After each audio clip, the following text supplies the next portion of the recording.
Praise the Lord. Aroma T വിയിലെ എല്ലാ മാന്യപ്രേക്ഷകർക്കും വേഗം വരുന്ന കർത്താവായ യേശു ക്രിസ്തുവിന്റെ ധന്യനാമത്തില് വന്ദനത്തെയും സ്വാഗതത്തെയും അറിയിക്കുന്നു. അനുഗ്രഹീതവും മനോഹരവുമായ ജീവിതത്തിലെ അനുഭവങ്ങളും സാക്ഷ്യവും ദൈവം നടത്തിയതായ വഴികളെക്കുറിച്ചും നല്ല നല്ല ഓർമ്മകളുമായി ഓരോ ദിവസവും നിങ്ങളോടൊപ്പം ആയിരിക്കുന്നതിൽ ഞങ്ങൾക്ക് വളരെ സന്തോഷമുണ്ട്. ഇന്ന് ജീവിതത്തിൽ ദൈവം നടത്തിയതായ അനുഗ്രഹിക്കപ്പെട്ട അനുഭവങ്ങൾ പങ്കുവയ്ക്കുന്നതിന് നമ്മുടെ ക്ഷണം സ്വീകരിച്ച് കർത്താവിന്റെ ദാസൻ പ്രിയ പോൾ എം ജെ എന്ന് പറയുന്ന അനുഗ്രഹീതനായ ഒരു പ്രിയപ്പെട്ടവൻ നമ്മോടൊപ്പം ജോയിൻ ചെയ്തിട്ടുണ്ട്. നിങ്ങൾക്ക് അദ്ദേഹത്തെ ഒരുപക്ഷെ പരിചയം കാണുമായിരിക്കും. നമുക്ക് മുന്നോട്ട് കേൾക്കാം. ആരാണ് ഈ വ്യക്തിയെന്ന് നമുക്കൊന്ന് മനസ്സിലാക്കാം. കർത്താവിന്റെ ദാസൻ പ്രിയ പോളച്ചായനെ തികഞ്ഞ സ്നേഹത്തോടും ആദരവോടും കൂടി അരോമ ടി വിയിലെ പ്രേക്ഷകരോടൊപ്പം സമയം ചിലവഴിക്കുന്നതിനായിട്ട് ഞങ്ങൾ സ്വാഗതം ചെയ്തുകൊള്ളുന്നു. പ്രൈസ് ലോർഡ് അച്ഛാ. അച്ഛനെ അരോമ ടി വിയിലെ പ്രേക്ഷകരോടൊപ്പം ഞങ്ങൾക്ക് പരിചയപ്പെടുത്തുന്ന ഒത്തിരി സന്തോഷമുണ്ട്. ഓക്കെ, അച്ഛനെ ഒന്ന് പരിചയപ്പെടുത്താമോ? അരോമ ടി വിയിലെ പ്രേക്ഷകര് പാസ്റ്റർ ഇത് പറഞ്ഞപ്പോ ഇത് ആരാണ് എന്നൊന്ന് അറിയാൻ വേണ്ടിയിട്ട് ഒന്ന് ആഗ്രഹിച്ചിരിക്കുക. ഒന്ന് പരിചയപ്പെടുത്താമോ? അച്ഛന്റെ പേര്, എവിടെ നിന്നാണ് ജോയിൻ ചെയ്തിരിക്കുന്നത്, വീട്ടിൽ ആരൊക്കെയുണ്ട്, ജസ്റ്റ് ഒന്ന് ഇൻട്രൊഡ്യൂസ് ചെയ്യാമോ? എന്റെ പേര് പോൾ എം ജെ. ഞാൻ ആലപ്പുഴ ജില്ലയിൽ ചേർത്തലയിൽ നിന്ന് ജോയിൻ ചെയ്യുന്നു. ഞാൻ ചേർത്തല അസംബ്ലീസ് ബോർഡിലെ ഒരു വിശ്വാസിയാണ്. എൻ്റെ വീട്ടിൽ എൻ്റെ ഭാര്യ ജോണമ്മ, എൻ്റെ 2 പെൺകുട്ടികളാണ്. 2 പേരെ വിവാഹം കഴിച്ചു. അന്യദേശത്ത് അവർ ജോലി ചെയ്തു വരുന്നു. ആണ് എൻ്റെ പശ്ചാത്തലം. ഓക്കെ ഓക്കെ ഓക്കെ അച്ഛനെ അരോമ ടി വിയിലെ പ്രേക്ഷകരോടൊപ്പം പരിചയപ്പെടുത്താൻ ഞങ്ങൾക്ക് വളരെ സന്തോഷമുണ്ട്. മുന്നോട്ട് പോകുന്നതിന് മുൻപ് അച്ഛൻ്റെ മാതാപിതാക്കന്മാരെ കുറിച്ചും സഹോദരങ്ങളെ കുറിച്ചും വളർത്തപ്പെട്ടതായ ആ ബാല്യകാലത്തിലെ നല്ല ഓർമ്മകളെ കുറിച്ചും വിദ്യാഭ്യാസ കാലയളവിനെ കുറിച്ചും അതുപോലെ കുടുംബജീവിതത്തിലേക്ക് വരാനിടയായി തീർന്ന സാഹചര്യം, കർത്താവായ യേശുവിനെ കണ്ടുമുട്ടാനിടയായി തീർന്ന ജീവിത സാഹചര്യം, അതുപോലെ പിന്നെ ജോലിയുമായി ബന്ധപ്പെട്ടുള്ള കാര്യങ്ങള്, നല്ല നല്ല ഓർമ്മകൾ ഒത്തിരി ഉണ്ട്. അത് പങ്കുവയ്ക്കാനുള്ള അവസരമാണ്. തുടർന്ന് അച്ഛൻ സംസാരിക്കാം. മഹത്വം ഉണ്ടാകട്ടെ. ഞാനൊരു കത്തോലിക്ക കുടുംബത്തിൽ ജനിച്ചു വളർത്തപ്പെട്ട ഒരു സഹോദരനാണ്. എൻ്റെ മാതാപിതാക്കൾ സാധാരണ മാതാവിന് ജോലിയില്ലായിരുന്നു. പിതാവും ഒരു വണ്ടിയിലെ ക്ലീനറായിട്ട് ജോലി ചെയ്തു. ഞങ്ങൾ 4 മക്കളാണ്. എൻ്റെ മൂത്ത ജ്യേഷ്ഠൻ ബാബു എന്ന് പറയും, അദ്ദേഹം ഒരു ഫാബ്രിക്കേഷൻ വർക്കായിരുന്നു. രണ്ടാമത്തത് ഒരു പെങ്ങളാണ്. മൂന്നാമത്തതാണ് ഞാൻ. എൻ്റെ ഇളയത് അതിന്റെ 14ാമത്തെ വയസ്സിലുള്ള ഒരു സോജി എന്ന് പറഞ്ഞ ഒരു കർത്താവിന്റെ വേലയിലായിരിക്കുന്നു. അങ്ങനെ ഞങ്ങൾ കത്തോലിക്ക ബാക്ക്ഗ്രൗണ്ടിൽ എൻ്റെ വീടിന്റെ തൊട്ടടുത്ത് തന്നെയാണ് കത്തോലിക്ക പള്ളി. ആ പള്ളിയിലെ അൾത്താര ബോയിയായി ജീവിച്ചു വളർന്നൊരു വ്യക്തിയാണ് ഞാൻ. എൻ്റെ 12ാമത്തെ വയസ്സ് മുതൽ ഞാൻ ആ പള്ളിയിൽ പോവുകയും പള്ളിയിലെ കാര്യങ്ങളെല്ലാം ചെയ്തുകൊണ്ട് മുന്നേ വന്നു അച്ഛനുമായി എല്ലാവരുമായിട്ട് ബന്ധപ്പെട്ട് മുന്നോട്ട് കൊണ്ടുപോകുന്ന കാലഘട്ടമാണ്. വളരെ ദാരിദ്ര്യത്തിലുമാണ് ഞങ്ങൾ ജീവിച്ചു പോകുന്നതെങ്കിലും നമ്മളൊരു കൂട്ടുകുടുംബമായിരുന്നു. എൻ്റെ അപ്പനും അപ്പന്റെ അമ്മയും അപ്പന്റെ അപ്പനും ഞങ്ങളും 4 പേരും എല്ലാവരും ഒരുമിച്ച് സന്തോഷമായി മുന്നോട്ട് പോയിട്ടുള്ള കാലഘട്ടങ്ങളായിരുന്നു. എനിക്ക് 17ാമത്തെ വയസ്സിൽ തന്നെ ഞാൻ ഡ്രൈവിംഗ് രംഗത്തേക്ക് കടന്നു വരികയുണ്ടായി. കടന്നു വരുവാനുള്ള കാരണങ്ങൾ എന്ന് പറയുന്നത് തന്നെ വീട്ടിലെ പ്രാരാബ്ധങ്ങളാണ് നമ്മളെ അങ്ങനെ ആക്കിയതെങ്കിലും വീട്ടിലെ ഉത്തരവാദിത്വം, എൻ്റെ ഏറ്റവും ഇളയ ആൺ പൈതലിൽ ഏറ്റവും ഇളവനായ ഞാൻ, എന്നെ ഒരുപാട് പൊന്തിച്ചാണ് എൻ്റെ മാതാപിതാക്കൾ വളർത്തിക്കൊണ്ടിരുന്നത്. അതിൻ്റെതായിട്ടുള്ള ആ ചെറുപ്പത്തിലുള്ള ആ ഒരു കൂട്ടുകെട്ടും അങ്ങനെയുള്ള കഴിഞ്ഞു പോകും. അങ്ങനെ പല രീതിയിൽ പോയിട്ട് മാതാപിതാക്കൾ കൊടുത്തതെല്ലാം മാറിക്കോളും എന്നുള്ളൊരു ചിന്തയിൽ നിന്ന് അങ്ങനെ 17ാമത്തെ വയസ്സിൽ എൻ്റെ കൂട്ടുകാരുമായിട്ട് ഞാൻ ഡ്രൈവിംഗ് പഠിക്കുവാൻ. അന്നത്തെ കാലത്ത് 1978 പറയുന്നത്. 78 അങ്ങനെ ഡ്രൈവർമാരായിട്ട് വലിയ വലിയ ആൾക്കാരുള്ളപ്പോൾ കുഞ്ഞു പിള്ളേരൊന്നും അങ്ങനെ ഡ്രൈവിംഗ് രംഗത്തേക്ക് വരുന്നൊരു കാലഘട്ടമല്ലായിരുന്നു. എങ്കിൽ തന്നെ ഞാൻ അങ്ങനെ അവരുമായിട്ട് കൂടി. അവർക്കൊരു ടാക്സിക്കാർ ഉണ്ടായിരുന്നു. ആ ടാക്സിക്കാരിൽ തന്നെ ഞാൻ രാത്രിയിൽ ഈ കാലങ്ങളിൽ അവരുടെ കൂടെ കൂടി അങ്ങനെ വണ്ടി അടിക്കുവാൻ ഒത്തു. അങ്ങനെ രാത്രി കാലങ്ങളിൽ കൂടുക എന്ന് കഴിഞ്ഞു കഴിഞ്ഞാൽ അവിടെ ഒരു വർക്ക്ഷോപ്പിൽ പഠിക്കാൻ കയറിയതായിരുന്നു ഞാൻ. ഒരു വെൽഡിംഗ് വർക്ക്ഷോപ്പിൽ എൻ്റെ അപ്പൂപ്പൻ കൊണ്ടുവന്ന അപ്പൂപ്പന് പരിചയമുള്ള ഒരു ആളുമായിട്ട് അവിടെ കയറി ഞാൻ കൂടി. അവിടുത്തെ അയാളുടെ മകന് മാക്ഡവൽ എന്ന് പറഞ്ഞ അവിടുത്തെ ഒരു ബ്രാൻഡിംഗ് കമ്പനിയും കൂടെ. ബ്രാൻഡിംഗ് കമ്പനി ജോലിയും അയാൾ ഒരു കോൺട്രാക്ടറുമായിരുന്നു. ആ കോൺട്രാക്ടറുമായ അദ്ദേഹത്തിന്റെ വാഹനത്തിലാണ് ഞാൻ അങ്ങനെ രാത്രി കാലങ്ങളിൽ കൂടും. അവരുടെ കൂടെ ഞങ്ങൾ 5-8 പേര് കാറിനകത്ത് കയറി. വേറെ ഡ്രൈവർ ഉണ്ടായിരുന്നു. അവർ കൂടി പോയി ഞങ്ങളിങ്ങനെ കറങ്ങി പല ഷാപ്പുകൾ കറങ്ങും. തമാശ, ഒരു രസം. അങ്ങനെ കറങ്ങി അദ്ദേഹം കൊണ്ടുവരുന്ന ബ്രാൻഡിയും അതും കുടിച്ച് രാത്രി കാലങ്ങളിൽ എവിടെയെങ്കിലും കിടന്നുറങ്ങി, വീട്ടിൽ വന്നെങ്കിലായി വന്നില്ലെങ്കിലായി എന്നുള്ള രീതി ആയി മാതാപിതാക്കൾ അന്വേഷിക്കും. അപ്പൊ ഇങ്ങനെ വർക്ക്ഷോപ്പിൽ പണിയുണ്ട്, ജോലിയുണ്ട് എന്നുള്ള രീതിയിലൊക്കെ എല്ലാം മുന്നോട്ട് പോകുന്ന കാലഘട്ടങ്ങളുമായിരുന്നു. അങ്ങനെ അത് ഇച്ചിരി വളർന്ന് വളർന്ന് ഞാൻ ഡ്രൈവറായി. എനിക്ക് അവർ തന്നെ എന്നെ പഠിപ്പിച്ച് ആ വണ്ടിയിൽ തന്നെ ഡ്രൈവറാക്കി, മറ്റേ ഡ്രൈവർ പറഞ്ഞു വിട്ടു. അപ്പോൾ അവർക്ക് സൗകര്യമായി. ഞാൻ ചെറുപ്പമല്ലേ, ചെറുപ്പം എന്ന് കാണുമ്പോൾ അവർക്ക് ഭയങ്കര സന്തോഷം. ഈ ചെറുപ്പക്കാരനും ഡ്രൈവർ നല്ല ഡ്രൈവിങ്. അവർ അങ്ങനെ കൊണ്ട് നടന്നു.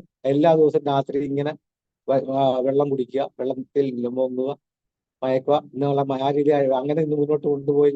വെള്ളം ഇല്ലാത്തൊരു കണ്ടീഷൻ വരെ അങ്ങനെ ആയി വരുന്ന കാലഘട്ടത്തിലാണ് മാതാപിതാക്കൾ ഓർത്തു, എന്നാൽ ഇതിങ്ങനെ മുന്നോട്ട് വിട്ടാൽ ഒക്കെ അല്ലല്ലോ, നമുക്ക് ഇവനൊരു കല്യാണം കഴിപ്പിച്ചാൽ ചിലപ്പോൾ ഇതെല്ലാം മാറും. അവരുടെ ആഗ്രഹം എന്നുള്ളത് അതാണല്ലോ.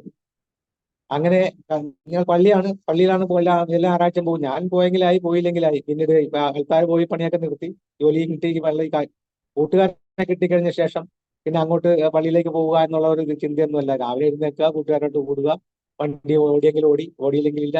ഒരാളുടെ വണ്ടി ആയതുകൊണ്ട് അദ്ദേഹം തന്നെ മിക്കവാറും കൂടെ ഉണ്ടാവും. അദ്ദേഹത്തിന് പുറകോട്ടൊന്നും പ്രശ്നമല്ല, അദ്ദേഹത്തിനെ കൊണ്ട് നടക്കുക എന്നുള്ള മാത്രമേ അദ്ദേഹത്തിന് ഉണ്ടായിരുന്നുള്ളൂ. അങ്ങനെ പോകുന്ന കാലഘട്ടത്തിലാണ് 1984 എന്റെ ഒരു വിവാഹം നിശ്ചയിച്ചു. അങ്ങനെ എന്റെ അപ്പൂപ്പനാണ് പോയി കാണുകയും കല്യാണം കഴിച്ചാലേ പിന്നെ നേരെ വരുവുള്ള എന്നുള്ള ചിന്താഗതി എല്ലാവരുമായിട്ടൊക്കെ ആലോചിച്ച ശേഷം അവർ കല്യാണം നിശ്ചയിച്ചു. അവർ ഭാര്യ വീട്ടുകാർ ഇവിടെ വന്ന് അന്വേഷിച്ചു. അവന്റെ മദ്യപാനമൊക്കെ ഉണ്ടെന്നല്ല അവരറിഞ്ഞെങ്കിലും അതൊക്കെ മാറിക്കോളും, ചെറുപ്രായത്തിലുള്ളതല്ലേ എന്നുള്ളൊരു ചിന്താഗതിയിൽ അങ്ങ് വിട്ടു. അവരെന്നെ കല്യാണം കഴിച്ചു. കല്യാണ ദിവസം തന്നെ അന്നും ഈ തിരുവോസ്തി നമ്മൾ അവര് വലിയ പ്രധാനമുള്ള കല്യാണ സമയത്ത് വരുന്ന സമയത്തും ഞാൻ താഴത്തെ കല്യാണ പള്ളിയുടെ പറ്റ വന്നപ്പോൾ കാറിനകത്ത് മദ്യം ഉണ്ടായിരുന്നു. മദ്യം കിട്ടി. ഞാൻ പറഞ്ഞു എനിക്ക് കിട്ടാതെ നടക്കൽ കൈ വിറയ്ക്കും, കേട്ടാൻ പേടിയാണെന്നൊക്കെ പറഞ്ഞ കാരണം അവർ വീണ്ടും അതിനകത്ത് നിന്ന് മദ്യം തന്ന് ആ മദ്യത്തിന്റെ പുറകെയാണ് ഈ തിരുവോസ്തി വായി വെച്ച്. അത്രയ്ക്ക് വിശുദ്ധിയാണ് ഞാൻ കാണിക്കുന്നത്, എനിക്കറിയാമല്ലോ എന്താണെന്നുള്ളത്. അങ്ങനെ കല്യാണം കഴിഞ്ഞ് വീട്ടിൽ വന്നു. ആദ്യത്തെ ദിവസം ഇവിടെ പാർട്ടി ഡിന്നറും പരിപാടിയൊക്കെ ഉണ്ടായിരുന്നു. അതിനകത്ത് ഞാൻ നല്ല മുഴുകി. അങ്ങനത്തെ ആദ്യത്തെ ദിവസം അങ്ങനെ മുഴുകിപ്പോയി. ഭാര്യയ്ക്ക് അതൊന്നും വലിയ പ്രശ്നം, അന്തരം ആദ്യമൊന്നും വലിയ വിഷയമില്ല. അങ്ങനെ കാലങ്ങൾ മുന്നോട്ട് പോയപ്പോൾ ഇത് മദ്യപാനം കൂടുന്നതല്ലാതെ കുറയുന്നില്ല. അങ്ങനെ മദ്യവെച്ച് വീണ്ടും ഓടിക്കൊണ്ടിരിക്കുമ്പോൾ ഡ്രൈവർ മുതലാളി ആ വണ്ടിയൊന്ന് മാറ്റിയത്. കാരണം മദ്യത്തിനൊക്കെ ഒരു ലിമിറ്റ് ഉണ്ട്. ആ ലിമിറ്റിന് അപ്പുറമാകുന്നതായിട്ട് അവർക്കും തോന്നി. അത് വിട്ടു. പിന്നെ ഞാൻ വേറെ അടുത്ത മുതലാളികളെ കണ്ടു. അവരും ചെറുപ്പമായതുകൊണ്ട് അവരെന്നെ വേറെ വണ്ടി വിളിച്ച് തന്നു. ആ വണ്ടിയായിട്ട് ഓടാൻ വിദഗ്ധനാണ്. ഇപ്പം ഏതൊരു പാതിരാത്രിയിലും ആ ഓടി പോകാനുള്ള ഒരു മനസ്സ് എനിക്കുണ്ടായിരുന്നു. അത് ഇന്നും ഉണ്ട്. എനിക്ക് പ്രായമാണെങ്കിലും ഇന്ന് ഓടാൻ തയ്യാറാണ്. എങ്കിലും അങ്ങനെ പോയപ്പോൾ എന്റെ പ്രിയപ്പെട്ടവള് ഗർഭിണിയായി, ഒരു കുട്ടിയായി. അപ്പോൾ ഞാൻ മദ്യപാനം വീണ്ടും തുടർന്നു. വീട്ടുകാർ പല ഉപദേശകര്, പല വൈദ്യന്മാരിൽ കൊണ്ടുപോയി ഇത് മദ്യപാനം നിർത്തുവാനായിട്ട്. ആ മദ്യപാനം നിർത്തുവാനായിട്ട് പല വൈദ്യന്മാരുടെ കൊണ്ടുപോയി. പല അച്ഛന്മാരുണ്ടായിരുന്നു. അച്ഛന്മാരുടെ ഉപദേശങ്ങളെ കേൾക്കുവാനായിട്ടും എൻ്റെ അമ്മ മാതാവിനാണ്. അപ്പനാണെങ്കിൽ എന്നോട് വെറുപ്പ് തുടങ്ങാൻ തുടങ്ങി. മൂത്ത ജ്യേഷ്ഠൻ ഞങ്ങളെ ഒരുമിച്ചായിരുന്നു താമസിച്ചിരുന്നത്. എന്നാൽ മൂത്ത ജ്യേഷ്ഠൻ കല്യാണം കഴിഞ്ഞ ശേഷം മൂത്ത ജ്യേഷ്ഠൻ അവിടെ നിന്ന് മാറി താമസിച്ചാൽ ഇപ്പോൾ ഇതിന്റെ ഇവിടെ ജീവിക്കാൻ ഒക്കത്തില്ല, നീ എങ്ങനെ മുന്നോട്ട് പോയാൽ ഒക്കെ എന്നുള്ള ധാരണ കൊടുത്ത് മൂത്ത ജ്യേഷ്ഠനും മാറി. അങ്ങനെ മുന്നോട്ട് പോകുന്ന കാലത്ത് പിന്നെ ആ വണ്ടിയില്ല മുതലാളി വിടുവാൻ തുടങ്ങി. അപ്പോൾ ആദ്യം കള്ളു കുടിക്കുമായിരുന്നു, പിന്നെ ബ്രാൻഡിയായി, പിന്നെ കാശില്ലാതെ വന്നപ്പോൾ പട്ടച്ചാരായിരുന്നു. ലാസ്റ്റ് പട്ടച്ചാരായത്തിലേക്ക് നിന്നപ്പോൾ വണ്ടിക്ക് ആരും ഇതുപോലെ പറഞ്ഞില്ല, വണ്ടി ആരും തരാതെ വന്നു, കൈ കാശില്ലാതെ വന്നു. ഉടനെ ഭാര്യയുടെ കഴുത്തെ കിടക്കുന്ന സ്വർണ്ണാഭരണങ്ങൾ പതിയെ മോട്ടിക്കാൻ തുടങ്ങി. അവൾ അറിയാതെ അവളെ മാറ്റി വെച്ചിരിക്കുന്ന കാശുകളും സ്വർണ്ണങ്ങളും എടുത്തുകൊണ്ട് കുടിക്കാൻ തുടങ്ങി. ഞാൻ പട്ടഷാപ്പിൽ കൊണ്ടുപോയി വെച്ചാൽ മാത്രമേ കാശ് മേശപ്പുറത്ത് വെച്ചാൽ മാത്രമേ അവർ പട്ട തരുകയുള്ളൂ. കാരണം അത്രയ്ക്ക് ഫേമസ് ആയിപ്പോയി. എല്ലാ ഷാപ്പിന്റെ പറ്റ് ബുക്കേലും എന്റെ പേര് ഉൾപ്പെടെ വരാൻ തുടങ്ങി. അപ്പൊ അത് കാരണം ഞാൻ ചെല്ലുമ്പോഴേ അവർ കാശ് വെക്കാൻ പറയും. അങ്ങനെ ഞാൻ ഒരു ദിവസം ഒരു സ്വർണ്ണവള തന്ത്രപ്പാടിൽ ഞാൻ എടുത്ത് പട്ടഷാപ്പിൽ കൊണ്ടുപോയി വെച്ച് അവിടെ നിന്ന ആള് പറഞ്ഞു, ഇതെന്താ സ്വർണ്ണവള? നമ്മുടെ ഇരിക്കട്ടെ, ഞാൻ കുടിക്കുന്നതനുസരിച്ച് ഞാൻ തന്നാൽ മതി എന്ന് പറഞ്ഞ് മാറ്റി വെച്ച് അദ്ദേഹം പട്ട തന്നു. ഈ ആവശ്യത്തിനുള്ള വന്നപ്പോൾ തന്നെ നല്ല കുടുങ്ങി നിൽക്കും. ഉടനെ തന്നെ അദ്ദേഹം ആ നല്ല മനുഷ്യനായതുകൊണ്ട് അദ്ദേഹം എന്റെ അപ്പനെ വന്ന് കണ്ടു പറഞ്ഞ്, ഇങ്ങനൊരു സ്വർണ്ണ തന്നിട്ടുണ്ട്, അവൻ ഇന്ന് അന്നത്തെ 250 രൂപയ്ക്ക് കുടിച്ചിട്ടുണ്ട്, ഇത് കളയുന്നത് എങ്ങനെയാണ്? ഉടനെ അപ്പച്ചന് ആ 250 രൂപ നമുക്ക് കൊടുക്കാം, സ്വർണ്ണവള അപ്പൻ മേടിച്ച് മാറ്റി വെച്ചാണ്ട് തീർന്നെന്ന് പറഞ്ഞേക്കാൻ പറയാൻ പറഞ്ഞു. ഞാൻ പിറ്റേ ദിവസം വെള്ളം കുടിക്കാൻ ചെന്ന് കാശ് കയ്യിലില്ലാതെ വന്നപ്പോൾ അവന്റെ അടുത്ത് നിന്ന് വളയിരിപ്പുണ്ടല്ലോ, കുടിക്കാൻ തരുമെന്ന് പറഞ്ഞ് ഇല്ലില്ല അത് തീർന്നു പറഞ്ഞ് അവരുമായിട്ട് വഴക്കുണ്ടാക്കി. അപ്പോൾ എന്റെ ശരീരം അന്നത്തെ കാലത്ത് രാവിലെ ചെന്നില്ലെങ്കിൽ എന്റെ ശരീരം എല്ലാം കിടുകിട വരക്കുന്ന ഒരു സന്ദർഭം ഉണ്ടായി. മദ്യമില്ലാതെ എനിക്ക് ജീവിക്കാൻ പറ്റാത്തൊരു സ്റ്റേജ്. കാരണം രാവിലെ എടുക്കുന്ന കുപ്പി ഗ്ലാസ് എടുത്തു കഴിഞ്ഞാൽ ഇങ്ങനെ കിടുകിട വരയ്ക്കും. അപ്പൊ അതിന് ഞാൻ ഇവിടെ പിന്നെ ആശ ആരോട് ചോദിച്ചിട്ട് വീട്ടിൽ വളർത്തി. പിന്നെ അവളെ തല്ലാൻ തുടങ്ങി, സ്വർണം തരാൻ വേണ്ടി. ഒരു ഓശാന ഞായറാഴ്ച ഒരു ദിവസം ഞാൻ ഓർക്കുന്നു, അത് അവള് പള്ളിയിൽ പോയി വരുന്ന സമയത്ത് ഞാൻ സ്വർണം ചോദിച്ചു തരാൻ അവള് കത്തിയെടുത്ത് കുത്തുവാനായി. കൊച്ചുണ്ട്, ഒരു 3 വയസ്സുള്ള ഒരു കുഞ്ഞുണ്ട്, പെൺകുഞ്ഞുണ്ട്. അവള് ഓടി കൊഞ്ഞ് പെൺകുഞ്ഞെന്നെ കാണുമ്പോൾ തന്നെ ഒരു ഭീകര മുഖത്തോടു കൂടിയാണ് എന്നെ കാണുന്നത്. എന്റെ പിതാവ് തന്നെയാണോ ഒന്ന് ഉള്ള ആ ധാരണ ഭയങ്കര പ്രയാസത്തിൽ അവൾ നോക്കുന്നത്. പക്ഷെ എനിക്കതൊന്നും അറിഞ്ഞൂടാ, കാരണം ഞാൻ മദ്യപാനിയാണ്. എനിക്ക് മദ്യം കുടിച്ചാൽ മതി, കാരണം ഒന്നും എനിക്ക് മരുന്നില്ല. അങ്ങനെ അവള് പറഞ്ഞ എന്റെ മാതാവ് പുള്ളിക്കാരത്തിയെ ബസ് കയറ്റി വിട്ട് വീട്ടിൽ പോകും, ഇങ്ങോട്ട് വരണ്ട, ഇവന്റെ മദ്യപാനം കഴിഞ്ഞിട്ട് വന്നാൽ മതി എന്ന് പറയുകയും. ആ കാലഘട്ടത്തിൽ തന്നെയാണ് ഞാൻ പിന്നെ ജീവിച്ചിരിക്കണ്ടെന്നുള്ളത് വിഷം കഴിക്കുകയും. വിഷം കഴിച്ചിവിടെ മുറിക്കകത്ത് കിടന്നപ്പോൾ എന്റെ അയലോകത്തുകാരെയൊക്കെ എന്റെ അമ്മ വിളിച്ചു വരുത്തി മുറി കെട്ടി തുറന്ന് നേരെ ആശുപത്രി കൊണ്ടുപോയി. ആശുപത്രി കൊണ്ടുപോയി ഇവിടുത്തെ പ്രസിദ്ധരായ ഒരു ഡോക്ടർ പറഞ്ഞു നോക്കിയിട്ട് പറഞ്ഞു, ഇനി 6 മാസം പോലും ഇയാൾ ജീവിച്ചിരിക്കാൻ സാധ്യതയില്ല, കാരണം ലിവർ പഴുത്തുപോയി. ലിവറിനകത്ത് ഹോള് വീണ് ചാരായം വെള്ളമില്ലാതെ കുടിച്ചു കഴിഞ്ഞാൽ എന്താണ് സ്ഥിതി എന്നുള്ളത് ആ ഡോക്ടർ മനസ്സിലാക്കി. അത് പരിശോധിച്ചതിന് ശേഷമാണ് അദ്ദേഹം പറഞ്ഞത്, 6 മാസം ജീവിച്ചിരിക്കുള്ളൂ അമ്മച്ചി, അതുകൊണ്ട് അമ്മച്ചി പ്രയാസപ്പെടണ്ട എന്നൊക്കെ പറഞ്ഞ. അമ്മച്ചി നല്ല മാതാവല്ലേ, മാതാവ് ഒരുപാട് ദുഃഖിച്ചു, പ്രയാസപ്പെട്ടു. എങ്കിലും അങ്ങനെ ആ കാലം അങ്ങനെ മുന്നോട്ട് കൊണ്ട് അവിടെ നിന്ന് ആശുപത്രിയിൽ നിന്ന് ഒരു കണക്കിന് പുറത്തു കൊണ്ടുവന്നു. പല വൈദ്യന്മാർ വീണ്ടും കൊണ്ടുപോയി, പള്ളികളിലെല്ലാം കൊണ്ടുപോയി, നേർച്ച കാഴ്ചകളെല്ലാം നടത്തിയിട്ടും രക്ഷയില്ല.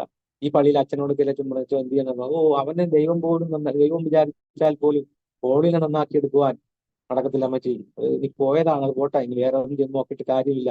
എന്റെ അപ്പനാണെങ്കിൽ എന്നെ കണ്ടുകൂടാ, കാരണം അപ്പൻ ഒറ്റയ്ക്കാണ് ഈ മക്കളെയും എന്റെ മകളെയും എന്റെ ഭാര്യയെയും വേലെടുത്ത് കൊടുത്ത് ജീവിപ്പിക്കേണ്ട ഒരു കണ്ടീഷൻ ആയി കഴിഞ്ഞപ്പോൾ അവർക്കും അതിൻ്റെതായ പ്രയാസം ഉണ്ടായി. അപ്പൻ എന്നെ എങ്ങനെയും തല്ലി കൊന്നാൽ മതി, ചത്താ മതി എന്നുള്ള ചിന്താഗതി എന്റെ അപ്പനും ഉണ്ടായി.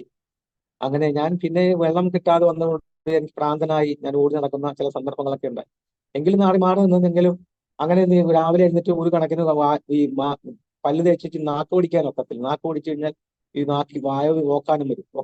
മഞ്ഞവെള്ളം ഈ കുടൽ ഉൾപ്പെടെ പുറത്തേക്ക് വന്നിട്ട് മഞ്ഞവെള്ളം വരുന്ന ഒരു കണ്ടീഷൻ വരെ ആവും. അത്രയ്ക്ക് ശരീരമൊക്കെ വിറച്ച് എനിക്ക് ആരെ കണ്ടുകൂടാ. എന്റെ പെങ്ങളുണ്ടല്ലേ, അവള് 10ാം ക്ലാസ്സിൽ പഠിക്കുന്ന സമയമാണ്. അവൾക്ക് പുറത്തിറങ്ങി നടക്കാൻ പറ്റുന്നില്ല. പട്ടപ്പോളിന്റെ എനിക്ക് പേര് കിട്ടു നാട്ടുകാർ, പട്ടപ്പോൾ, പട്ടച്ചാരായം മാത്രം കുടിക്കുന്ന പട്ടപ്പോളിന്റെ പെങ്ങളാണ് കണ്ടാന്ന് പറഞ്ഞു.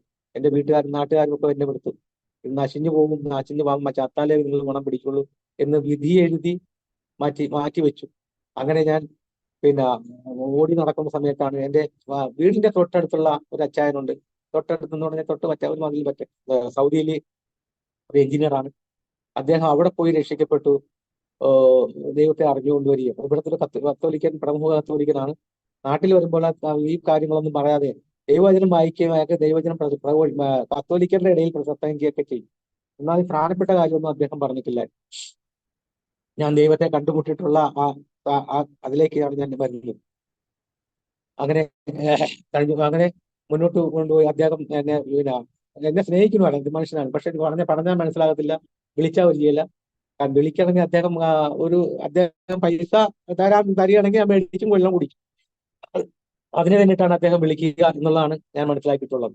അങ്ങനെ ഒരു ദിവസം ആ കാലഘട്ടം 1988, എന്റെ കുഞ്ഞിന് 4 വയസ്സ്. അവള് പിണങ്ങി വീട്ടിൽ പോയി. അവളുടെ വീട്ടിൽ നിന്ന് എല്ലാവരും വന്നു, എങ്ങനെയാണ് മുന്നോട്ട് കൊണ്ടുപോകാൻ ഒക്കുവോ അവരുടെ ബന്ധം, അതുകൊണ്ട് പറ്റത്തില്ല, വിവാഹം ഏർപ്പെടുത്താം എന്ന് പറഞ്ഞ് എനിക്കൊരു വക്കീൽ നോട്ടീസ് അയച്ച്. അതൊന്നും എന്റെ കയ്യിലുണ്ട്. ആ വക്കീൽ നോട്ടീസിലേക്ക് വീട്ടിൽ പറഞ്ഞ് വിവാഹം നിങ്ങളെ പല അച്ഛന്മാർ അതിനകത്ത് എഴുതിയിരിക്കുന്ന പല വൈദികർ ഉൾപ്പെടെ പലരും പറഞ്ഞിട്ട് നിങ്ങൾക്കുമായിട്ട് മുന്നോട്ട് പോകാൻ സാധിക്കാത്തതിനാൽ ഞങ്ങൾ തന്നിട്ടുള്ള സ്വർണ്ണാഭരണങ്ങളും 30,000 രൂപ തന്നിട്ടുള്ള സ്ത്രീധനങ്ങളും ഉൾപ്പെടെ തിരിച്ചു തന്ന് വിവാഹബന്ധം ഏർപ്പെടുത്തേണ്ടതാണ്. ഞങ്ങൾ പറഞ്ഞിട്ടുള്ള ഒരു ലെറ്ററാണ്, അതിന്നും സൂക്ഷിക്കുന്നതാണ്. 88 എനിക്ക് അയച്ചെന്നാണ്. ആ വക്കീലെത്തിയ സമയത്ത് ഞാൻ വീണ്ടും ഭ്രാന്തനായ ഒരു ജീവിതം തകർന്നു പോയി. ഇനി ഒരു കാരണവശാലും നമുക്ക് ജീവിതം എന്നുള്ളത് എനിക്കില്ല. ഞാൻ അങ്ങനെ ചിന്തിക്കുന്ന പോലും ഇല്ല. കുടുംബജീവിതം പോലും ഞാൻ ചിന്തിക്കുന്നു. എനിക്ക് വെള്ളം കുടിക്കണം, മദ്യപിക്കണം, എങ്ങനെയും മുന്നോട്ട് പോകണം എന്നുള്ളതല്ലാതെ വേറെ ഒരു ചിന്താഗതിയും എനിക്കില്ലായിരുന്നു. എന്നാൽ എന്റെ രക്ഷിക്കപ്പെടുന്ന ആ കാലഘട്ടത്തിലേക്ക് ഞാൻ കടന്നു വരട്ടെ. അങ്ങനെ ആ അപ്പച്ചന് ഒരു മകൻ ഉണ്ടായിരുന്നു. ഇവിടുത്തെ KCYM-ന്റെ കേരള കാത്തലിക് യൂത്ത് മൂവ്മെന്റ് എന്ന് പറയുന്ന യുവജന സംഘടനയാണ് കാത്തോലിക്കരുടെ. അതിന്റെ ഒരു വൈസ് പ്രസിഡന്റ് ആയിരുന്നു ആ ഷാജു ജോസഫ് എന്ന് പറയുന്ന ഈ അച്ചായന്റെ മകൻ, ഞാൻ നേരത്തെ പറഞ്ഞ ദുബായിലുള്ള അച്ചായന്റെ മകൻ. അവര് ഒരു 10-12 പേര് ഒരു ഗ്യാങ് ആണ്. അവരങ്ങനെ ഈ ബന്ദിക്കോസുകാരൊന്നും ഇവിടെ ഇല്ലാത്തൊരു കാലഘട്ടമാണ്, ഒന്നോ രണ്ടോ ഒക്കെ ഉള്ളു.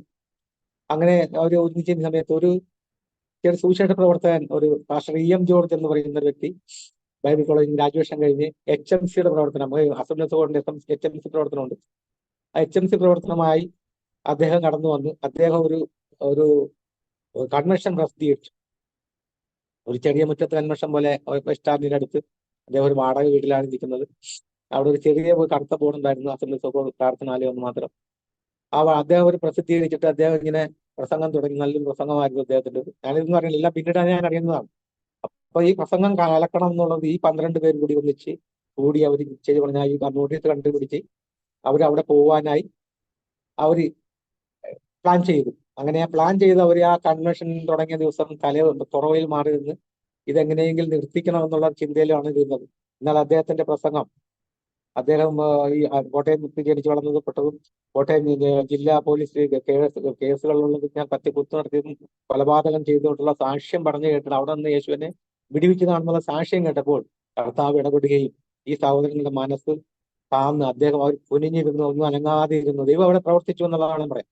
അവർ ഉടനെ ചെന്ന് ഈ പ്രസംഗം എല്ലാം കഴിഞ്ഞപ്പോൾ പാസ്റ്റർക്ക് ചെന്നു, പാസ്റ്റർ ഞങ്ങൾ വന്നത് പാസ്റ്ററിനെ ഇവിടുന്ന് എങ്ങനെയും പറഞ്ഞു വിടാൻ വേണ്ടിയിട്ടാണ് ഞങ്ങൾ ഇവിടെ വന്നത്. എന്നാൽ അദ്ദേഹം പാസ്റ്റർ ഇതുപോലെയാണോ ദൈവം പ്രവർത്തിക്കുന്നതെന്ന്, ഇങ്ങനെ ഒരു ദൈവം ഇങ്ങനെയാണോ ബൈബിളിൽ ഉള്ളത്? അദ്ദേഹത്തിന്റെ പ്രസംഗത്തിൽ ബൈബിളിലെ വചനങ്ങളെല്ലാം എടുത്താണല്ലോ നമ്മൾ പ്രസംഗം. അവർക്ക് അറിഞ്ഞുകൂടായിരുന്നു. അവർക്ക് ആ ഒരു വചനങ്ങൾ കേട്ടപ്പോൾ അവർക്കൊരു പ്രത്യേക ദൈവം ഇടപെട്ടു. അത് വേണം ചുരുക്കി പറയാം. അത് കഴിഞ്ഞപ്പോൾ പറഞ്ഞാൽ ശരി ഭാഷ അങ്ങനെയുണ്ട്, ഞങ്ങൾക്കൊന്ന് സംസാരിക്കണം എന്ന് പറഞ്ഞാൽ അദ്ദേഹം വിളിച്ചു പോയി. അദ്ദേഹത്തിന് സന്തോഷമായി. ഈ 10-12 ചെറുപ്പക്കാരല്ലേ വരിക, ഞങ്ങൾക്ക് ബൈബിളൊന്ന് പഠിക്കണമല്ലോ, അങ്ങനത്തെ മാർഗം. ഉടനെ അദ്ദേഹം ഇപ്പോൾ ചങ്ങനാശ്ശേരി ഈ ഡോക്ടറേറ്റ് അപേക്ഷയുള്ള ഒരു സാർ, ഇവിടെ LIC-യിൽ വർക്ക് ചെയ്യുന്ന ഒരു സാറുണ്ടായിരുന്നു. ആ സാറ് ഒരു വിശ്വാസിയായിരുന്നല്ലോ. അദ്ദേഹത്തിന് സന്തോഷം. അദ്ദേഹത്തിന് പറഞ്ഞു ഏൽപ്പിച്ചു. ഇവർ പഠിപ്പിച്ചിരിക്കുന്ന സമയത്ത് പാസ്റ്റർ ഇവർ തമ്മിൽ കമ്മ്യൂണിക്കേഷൻ ചെയ്യുന്ന സമയത്ത് പറഞ്ഞ, ഇവിടെ നിങ്ങളുടെ നാട്ടിലെവിടെയും മദ്യപാനികളോ ആരെങ്കിലും ഉണ്ടെങ്കിൽ നമുക്ക് കർത്താവിലേക്ക് അടുപ്പിക്കുവാൻ സാധിക്കും.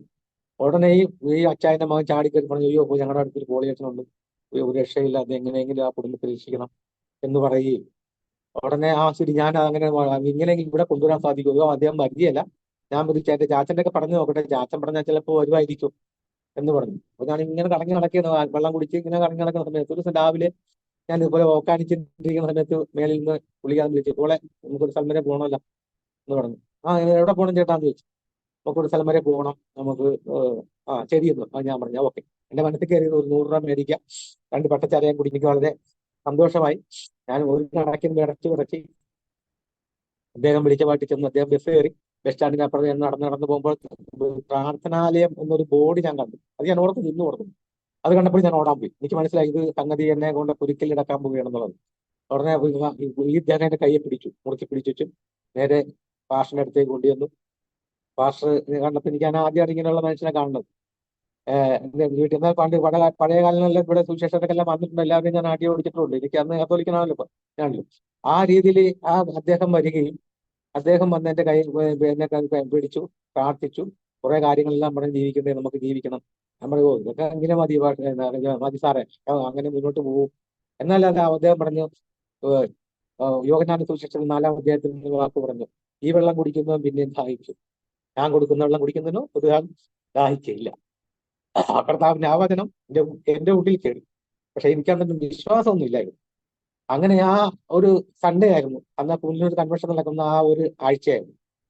ആ ആഴ്ചയിൽ അവർ എന്നെ പറഞ്ഞു വിട്ടു. ഞാൻ വീട്ടിൽ വന്നു. പക്ഷെ അന്ന് ഞാൻ പകല് കുടിച്ചോ കുടിച്ചില്ലോ എന്ന് എനിക്ക് ഓർമ്മയില്ല. ഏതായാലും അന്ന് രാത്രി ആയപ്പോൾ വീണ്ടും എന്റെ പൈശാച ശക്തികളെ എനിക്ക് ഓർമ്മയില്ലാതെ വന്നു എന്നാണ് എന്റെ മാതാവിനോട് പറഞ്ഞിട്ടുള്ളത്. മാതാവ് പറഞ്ഞ പെട്ടി അടച്ചിട്ട് ഉടനെ രാത്രിക്ക് എന്റെ വീടിനടുത്തുള്ള ഒരു സന്തോഷം എന്ന് പറഞ്ഞൊരു സഹോദരനെ വിളിച്ച് കൂട്ടി വരുത്തിയിരുത്തി. അമ്മ മാത്രം, അമ്മുമ്മയും മാത്രമേ ഉള്ളൂ, എന്റെ പെങ്ങളും ഉള്ളു, വേറെ ആരും. അപ്പനും ഉണ്ട്. അപ്പനാണെന്നെ കണ്ടുകൂടാന്ന് പറഞ്ഞ് നാട് നടക്കുന്നുണ്ട്. അപ്പൻ തിരക്ക് പോലും ഇല്ലാഞ്ഞു. അങ്ങനെ പിടിച്ച് കെട്ടി അവിടെ നിർത്തിയിട്ടു. രാത്രി ഞാൻ ഈ സഹോദരന്മാർ പോകണമെന്നില്ലാത്തൊരു കാലഘട്ടമാണ്. എങ്കിൽ തന്നെ ഈ സഹോദരന്മാരെ അറിയിച്ചു, നിങ്ങൾ കൊണ്ടുപോയതിനു ശേഷമാണ് ഇങ്ങനെ വന്നത്. നിങ്ങൾ കൊണ്ടുപോയി എന്നാ ചെയ്തെന്ന് എനിക്കറിയാമല്ലോ. ഏതായാലും അവന് 10 പ്രാന്തായി. നീ എന്ത് ചെയ്യുന്നു? നാട്ടുകാരെല്ലാരും ചിരിക്കാൻ തുടങ്ങി. ആ തീർന്ന്, ആ തകർന്ന്, അവര് മൊത്തം ആ വീട് കുടുംബം തകർന്നു എന്നുള്ള രീതിയിലേക്ക് ആ ചേർത്തല ടൗണിൽ എല്ലാവർക്കും മനസ്സിലായി. പട്ടപ്പോളാണ്, വെള്ളം ഭ്രാന്തനാണ്, പുള്ളിയല്ല എന്നുള്ള വിധി എഴുതി. അവര് പറഞ്ഞ ഈ സഹോദരന്മാർക്ക് സ്നേഹം ഉണ്ടായിരുന്നുകൊണ്ട് അവർ വീണ്ടും ഒരു കാറ് വിളിച്ച് നേരെ അന്ന് പാർശ്വ പോലീസ് കൺവെൻഷൻ അവർക്കും എന്ത് ചെയ്യണമെന്ന് അറിയാൻ മേല ആപ്പടെ കൺവെൻഷനായി. വണ്ടിക്കകത്ത് കൊണ്ടുപോകുന്ന വഴി ഞാൻ 2-3 പ്രാവശ്യം ചാടാൻ ഒരുങ്ങി എന്നൊക്കെ ആ സഹോദരന്മാർ ഇന്നും പറയും, എപ്പോഴും കാണുന്നുണ്ട്. അവിടെ ചെന്ന് അവിടെ നിന്ന് കർത്താവിന്റെ ദാസന്മാർ പലരും ഈ പുനര് ബൈബിൾ കോളേജ് ചെന്നപ്പോൾ അവിടെ അന്ന് കൺവെൻഷൻ നടക്കുന്നുണ്ട്, എല്ലാവരും ഉണ്ടായിരുന്നു. എന്നാലും എനിക്കൊരു ഓർമ്മയില്ല, ഇതെല്ലാം പറഞ്ഞുള്ള അറിവാണ്. അങ്ങനെ അവിടെ കൊണ്ടുവന്ന് പ്രാർത്ഥിക്കുകയും എന്റെ തലയിൽ കൈവച്ച് പ്രാർത്ഥിച്ചുകൊണ്ട് കർത്താവിന്റെ ദാസൻ പറഞ്ഞു എന്നാ പറയുന്നത്, ഉപവാസാലും പ്രാർത്ഥനയാലും അല്ലാതെ ഈ വ്യാധി വിട്ടുപോകത്തില്ല, അതുകൊണ്ട് നിങ്ങൾ ഉപവസിച്ച് പ്രാർത്ഥിക്കുക, ഈ സഹോദരൻ വിടുതൽ കിട്ടും എന്നുള്ള ഒരു ധാരണ പറയുകയും അവിടെ നിന്ന് ഭാഷ ഉൾപ്പെടെ കാട്ടൂരിന് പ്രദേശത്ത് നിന്ന് 2-3 സഹോദരിമാർ പ്രാർത്ഥിക്കുന്ന ചേർത്തല കാട്ടൂര് എന്ന് പറയുന്നത് ചേർത്തല ആലപ്പുഴയ്ക്ക് ഇടയ്ക്കുള്ള സ്ഥലമാണ്. അവിടെ വന്നൊരു സഹോദരിമാര് വന്ന് പ്രാർത്ഥിക്കുകയും അവിടെ കൊണ്ട് തന്നെ ഈ ഭാഷ അടക്കം അവർ അവിടെ പ്രാർത്ഥന അവിടെയായി. ഇടയ്ക്ക് ഭാഷ ഞായറാഴ്ച ഇവിടെ ഒന്ന് ആരാധന നടത്തും. അവർ 2-3 പേരെ ഉള്ളിൽ പ്രാർത്ഥന ചെയ്യുന്നു, ആരുമില്ല. വീണ്ടും കർത്താവിന്റെ ദാസന്റെ അടുത്ത് വരികയും അവിടെ ഒരാഴ്ച നിന്ന് പ്രാർത്ഥിക്കും. 3-ാമത്തെ ദിവസം എനിക്ക് പറഞ്ഞ പോലെ സുബോധം വന്നു. സുബോധം വന്നെങ്കിലും വെള്ളം കുടിക്കണമെന്നൊക്കെ ആഗ്രഹമുണ്ട്. എങ്കിൽ ഈ പാസ്റ്റർ വന്നതിന് ഇങ്ങനെ പറയും, ഭാഷ ചെയ്ത് കർത്താവാണ് നിന്നെ സ്നേഹിക്കുന്നു, ദൈവം സ്നേഹിക്കുന്നു, വചനം പറയുന്നു, നീ ബൈബിൾ എടുത്തിട്ട് തന്നു, ബൈബിൾ വായിക്കുന്നു. പക്ഷെ അന്നാണ് ഞാൻ ബൈബിൾ വായിക്കുമ്പോൾ ഈ ബൈബിളിൽ എന്തെല്ലാം കാര്യങ്ങളുണ്ടെന്നും കർത്താവായ യേശുവാണെന്നും യേശു എന്തിനു വന്നതാണെന്നും യേശു രക്ഷകനാണെന്നും നമ്മുടെ രക്ഷിതാവാണെന്നുള്ളത് അറിയുന്നതെന്നാണ്. അത് വായിച്ചു കഴിഞ്ഞപ്പോഴാണ് എന്റെ ഉള്ളിൽ തോന്നി, കർത്താവെ ഇത് നല്ലൊരു വചനമാണല്ലോ. ഇങ്ങനെ ഒരു സത്യം ഞാൻ ആദ്യമായിട്ട് അറിയുന്നു. ഞാൻ കത്തോലിക്കനായി, എന്റെ 30 വയസ്സായി. ആ 30-ാമത്തെ വയസ്സിലാണ് ഞാൻ ഇതെല്ലാം അറിയുന്നത്, ദൈവത്തെ അറിയുന്നത്. അത് അറിഞ്ഞു കഴിഞ്ഞപ്പോൾ തന്നെ എനിക്ക് ദൈവത്തോട് ഞാൻ സമർപ്പിച്ച് കരഞ്ഞു പ്രാർത്ഥിച്ചു, കർത്താവേ ഞാൻ ചെയ്തിട്ടുള്ള പാവങ്ങളെല്ലാം നീ എന്നെ പിടിക്കണം. ഇത് സ്വന്തം രക്ഷിതാവായി അന്ന് 1988 ഞാൻ രക്ഷയുടെ അനുഭവത്തിലേക്ക് വരുന്നു. എന്നാൽ ഇതൊന്നും എന്റെ ഭാര്യ അറിയുന്നില്ല, എന്റെ മാതാപിതാക്കളെ എങ്ങനെയാവും അറിയാൻ മേല. എങ്ങനെയെങ്കിലും ആകട്ടെ, നന്നാവുക നന്നാകട്ടെ, ഇല്ലെങ്കിൽ പോട്ടെ എന്നുള്ള രീതിയിലാണ്. എങ്കിലും എന്നെ സ്നേഹിക്കുന്ന വാത്സല്യ മാതാവ് എന്നെ ഒരുപാട് എനിക്ക് വേണ്ടിയിട്ട് കഷ്ടപ്പെടുകയും അവർ പള്ളിയിൽ പറ്റയാണ് എന്നെ തന്നെയും അവരങ്ങനെ സഹായിച്ചു. എന്റെ ഇളയമകളാണെങ്കിൽ അവർക്ക് ജീവിക്കണമെന്നില്ല, പെങ്ങൾ അവർക്ക് ജീവിക്കണമെന്നേ ഇല്ലാത്തൊരു കണ്ടീഷൻ, അവർക്ക് പുറത്തിറങ്ങി നടക്കാൻ പറ്റാത്തൊരു സ്റ്റേജ് അവക്കും വരികയും അവളും അങ്ങനെ ചിന്തിച്ചുകൊണ്ട് മുന്നോട്ട് പോകുന്ന സമയത്ത് ഈ രൂപാന്തരം വന്നു, ഇച്ചിരി മാറ്റമുണ്ട് എന്നറിഞ്ഞപ്പോൾ തന്നെ എല്ലാവർക്കും അതിനകത്ത് എന്തോ ദൈവം ഇടപെട്ടല്ലോ എന്ന് മനസ്സിലാക്കുവാൻ സഹായിച്ചു. അങ്ങനെ അവിടെ നിന്ന് നേരെ ചേർത്തലേക്ക് കൊണ്ടുവന്നു. വീണ്ടും എന്നെ വീട്ടിലേക്ക് വിട്ടില്ല. കർത്താവദാസിന്റെ കൂടെ തന്നെയാണ് ഇപ്പം കൂടി ഡ്രസ്സൊന്നും ഇല്ലായിരുന്നു. എങ്കിലും വീട്ടിൽ നിന്ന് അപ്പൻ ഇവിടുന്ന് കൊണ്ടുവന്ന് മുണ്ടും ഷർട്ടും കൂടി വീട്ടിൽ കൊണ്ട് അവിടെ കൊണ്ട് തരും. ഇങ്ങോട്ട് വിടിയല്ല, ഇതങ്ങോട്ട് വിട്ടാൻ വെള്ളത്തിൽ പോകും എന്നുള്ളത് അവർക്ക് എല്ലാവർക്കും അറിയാം. അതിന്റെ അപ്പം പറയും, അവൻ എന്ന് സ്റ്റിയറിംഗ് അവന്റെ കയ്യിൽ കിട്ടുന്നോ അവൻ അന്ന് മദ്യപിക്കും, ഒരു ദൈവം തമ്പുരാനും അവനെ രക്ഷിക്കാൻ സാധിക്കത്തില്ല എന്നാണ് എന്റെ അപ്പൻ വിധി എഴുതിയത്. എന്നാൽ ദൈവത്തിൽ ആശ്രയിച്ച് അങ്ങനെ നിന്നപ്പോൾ ഞാൻ വചനങ്ങൾ അങ്ങനെ കുത്തിയിരുന്ന് പഠിക്കുകയും വായിക്കുകയും ചെയ്തപ്പോൾ മനസ്സിലായി യഥാർത്ഥ ദൈവം ഉണ്ടെന്നും എനിക്ക് എന്നെ രൂപാന്തരപ്പെടുത്തും എന്നുള്ള എന്റെ വിശ്വാസം എന്റെ ഉള്ളിൽ വരികയും അങ്ങനെ ഇരിക്കുമ്പോഴാണ് എന്റെ പ്രിയപ്പെട്ടവള് ഈ ഒരു വിവരം അറിയുന്നത്. 2 മാസം കഴിഞ്ഞു. എങ്ങനെയോ രക്ഷയുടെ മാർഗത്തിലേക്ക് വന്നിട്ടുണ്ട്. അത് ഏത് മാർഗമാണ്, അത് ഞാൻ അതിന് തയ്യാറാണ് എന്ന് പറഞ്ഞ അവൾ ആരും വിളിച്ചൊന്നുമില്ല. അവളും മകളുമായിട്ട് നേരെ കുടുംബത്തേക്ക് വരുന്നു. അവിടെ വന്ന് ഭാഷ കാണുന്നു. ഭാഷ കാണുമ്പോൾ എന്നെ കാണാൻ വരുമ്പോൾ പേടിയായിരുന്നു. പക്ഷെ എനിക്ക് എന്റെ മുഖത്തേക്ക് നോക്കിയപ്പോൾ തന്നെ ഒരു പ്രകാശം, ആ ദൈവത്തേജസ്, എന്റെ ദൈവം യേശുവിന്റെ ഉള്ളിലുണ്ടെന്ന് എന്നുള്ള ബോധ്യം അവൾക്ക് വരികയും അവൾ എങ്കിലും എന്നോട് പേടിയായിരുന്നു. കൊച്ചിനായിരുന്നു എന്നെ, അവൾക്ക് 4 വയസ്സുള്ള കുഞ്ഞ് എന്നെ കാണുമ്പോൾ തന്നെ പേടിയാണ് എന്നെ കാണാൻ. അത് ആ പ്രാകൃതമായിരുന്നു. പക്ഷെ അന്ന് ഞാൻ ക്ലീൻ ഷേവ് ചെയ്തെല്ലാം ക്ലിയർ ആയി. ഞാൻ ഒരു നല്ല വെള്ളം ഷർട്ട് കൊടുത്ത് ഭാഷനോട് ബൈബിൾ വായിക്കുകയും ഭാഷ കൊണ്ടുപോകുന്ന പ്രസിദ്ധ പ്രാസംഗികനായിരുന്നു. ആ പ്രസംഗ സ്ഥലങ്ങളിലെല്ലാം എന്നെ കൊണ്ട് എനിക്ക് സാക്ഷ്യം പറയാൻ അറിഞ്ഞുകൂടായിരുന്നു. എങ്ങനെ സാക്ഷ്യം പറയണം എന്നെ കൊണ്ട് നിർത്തി.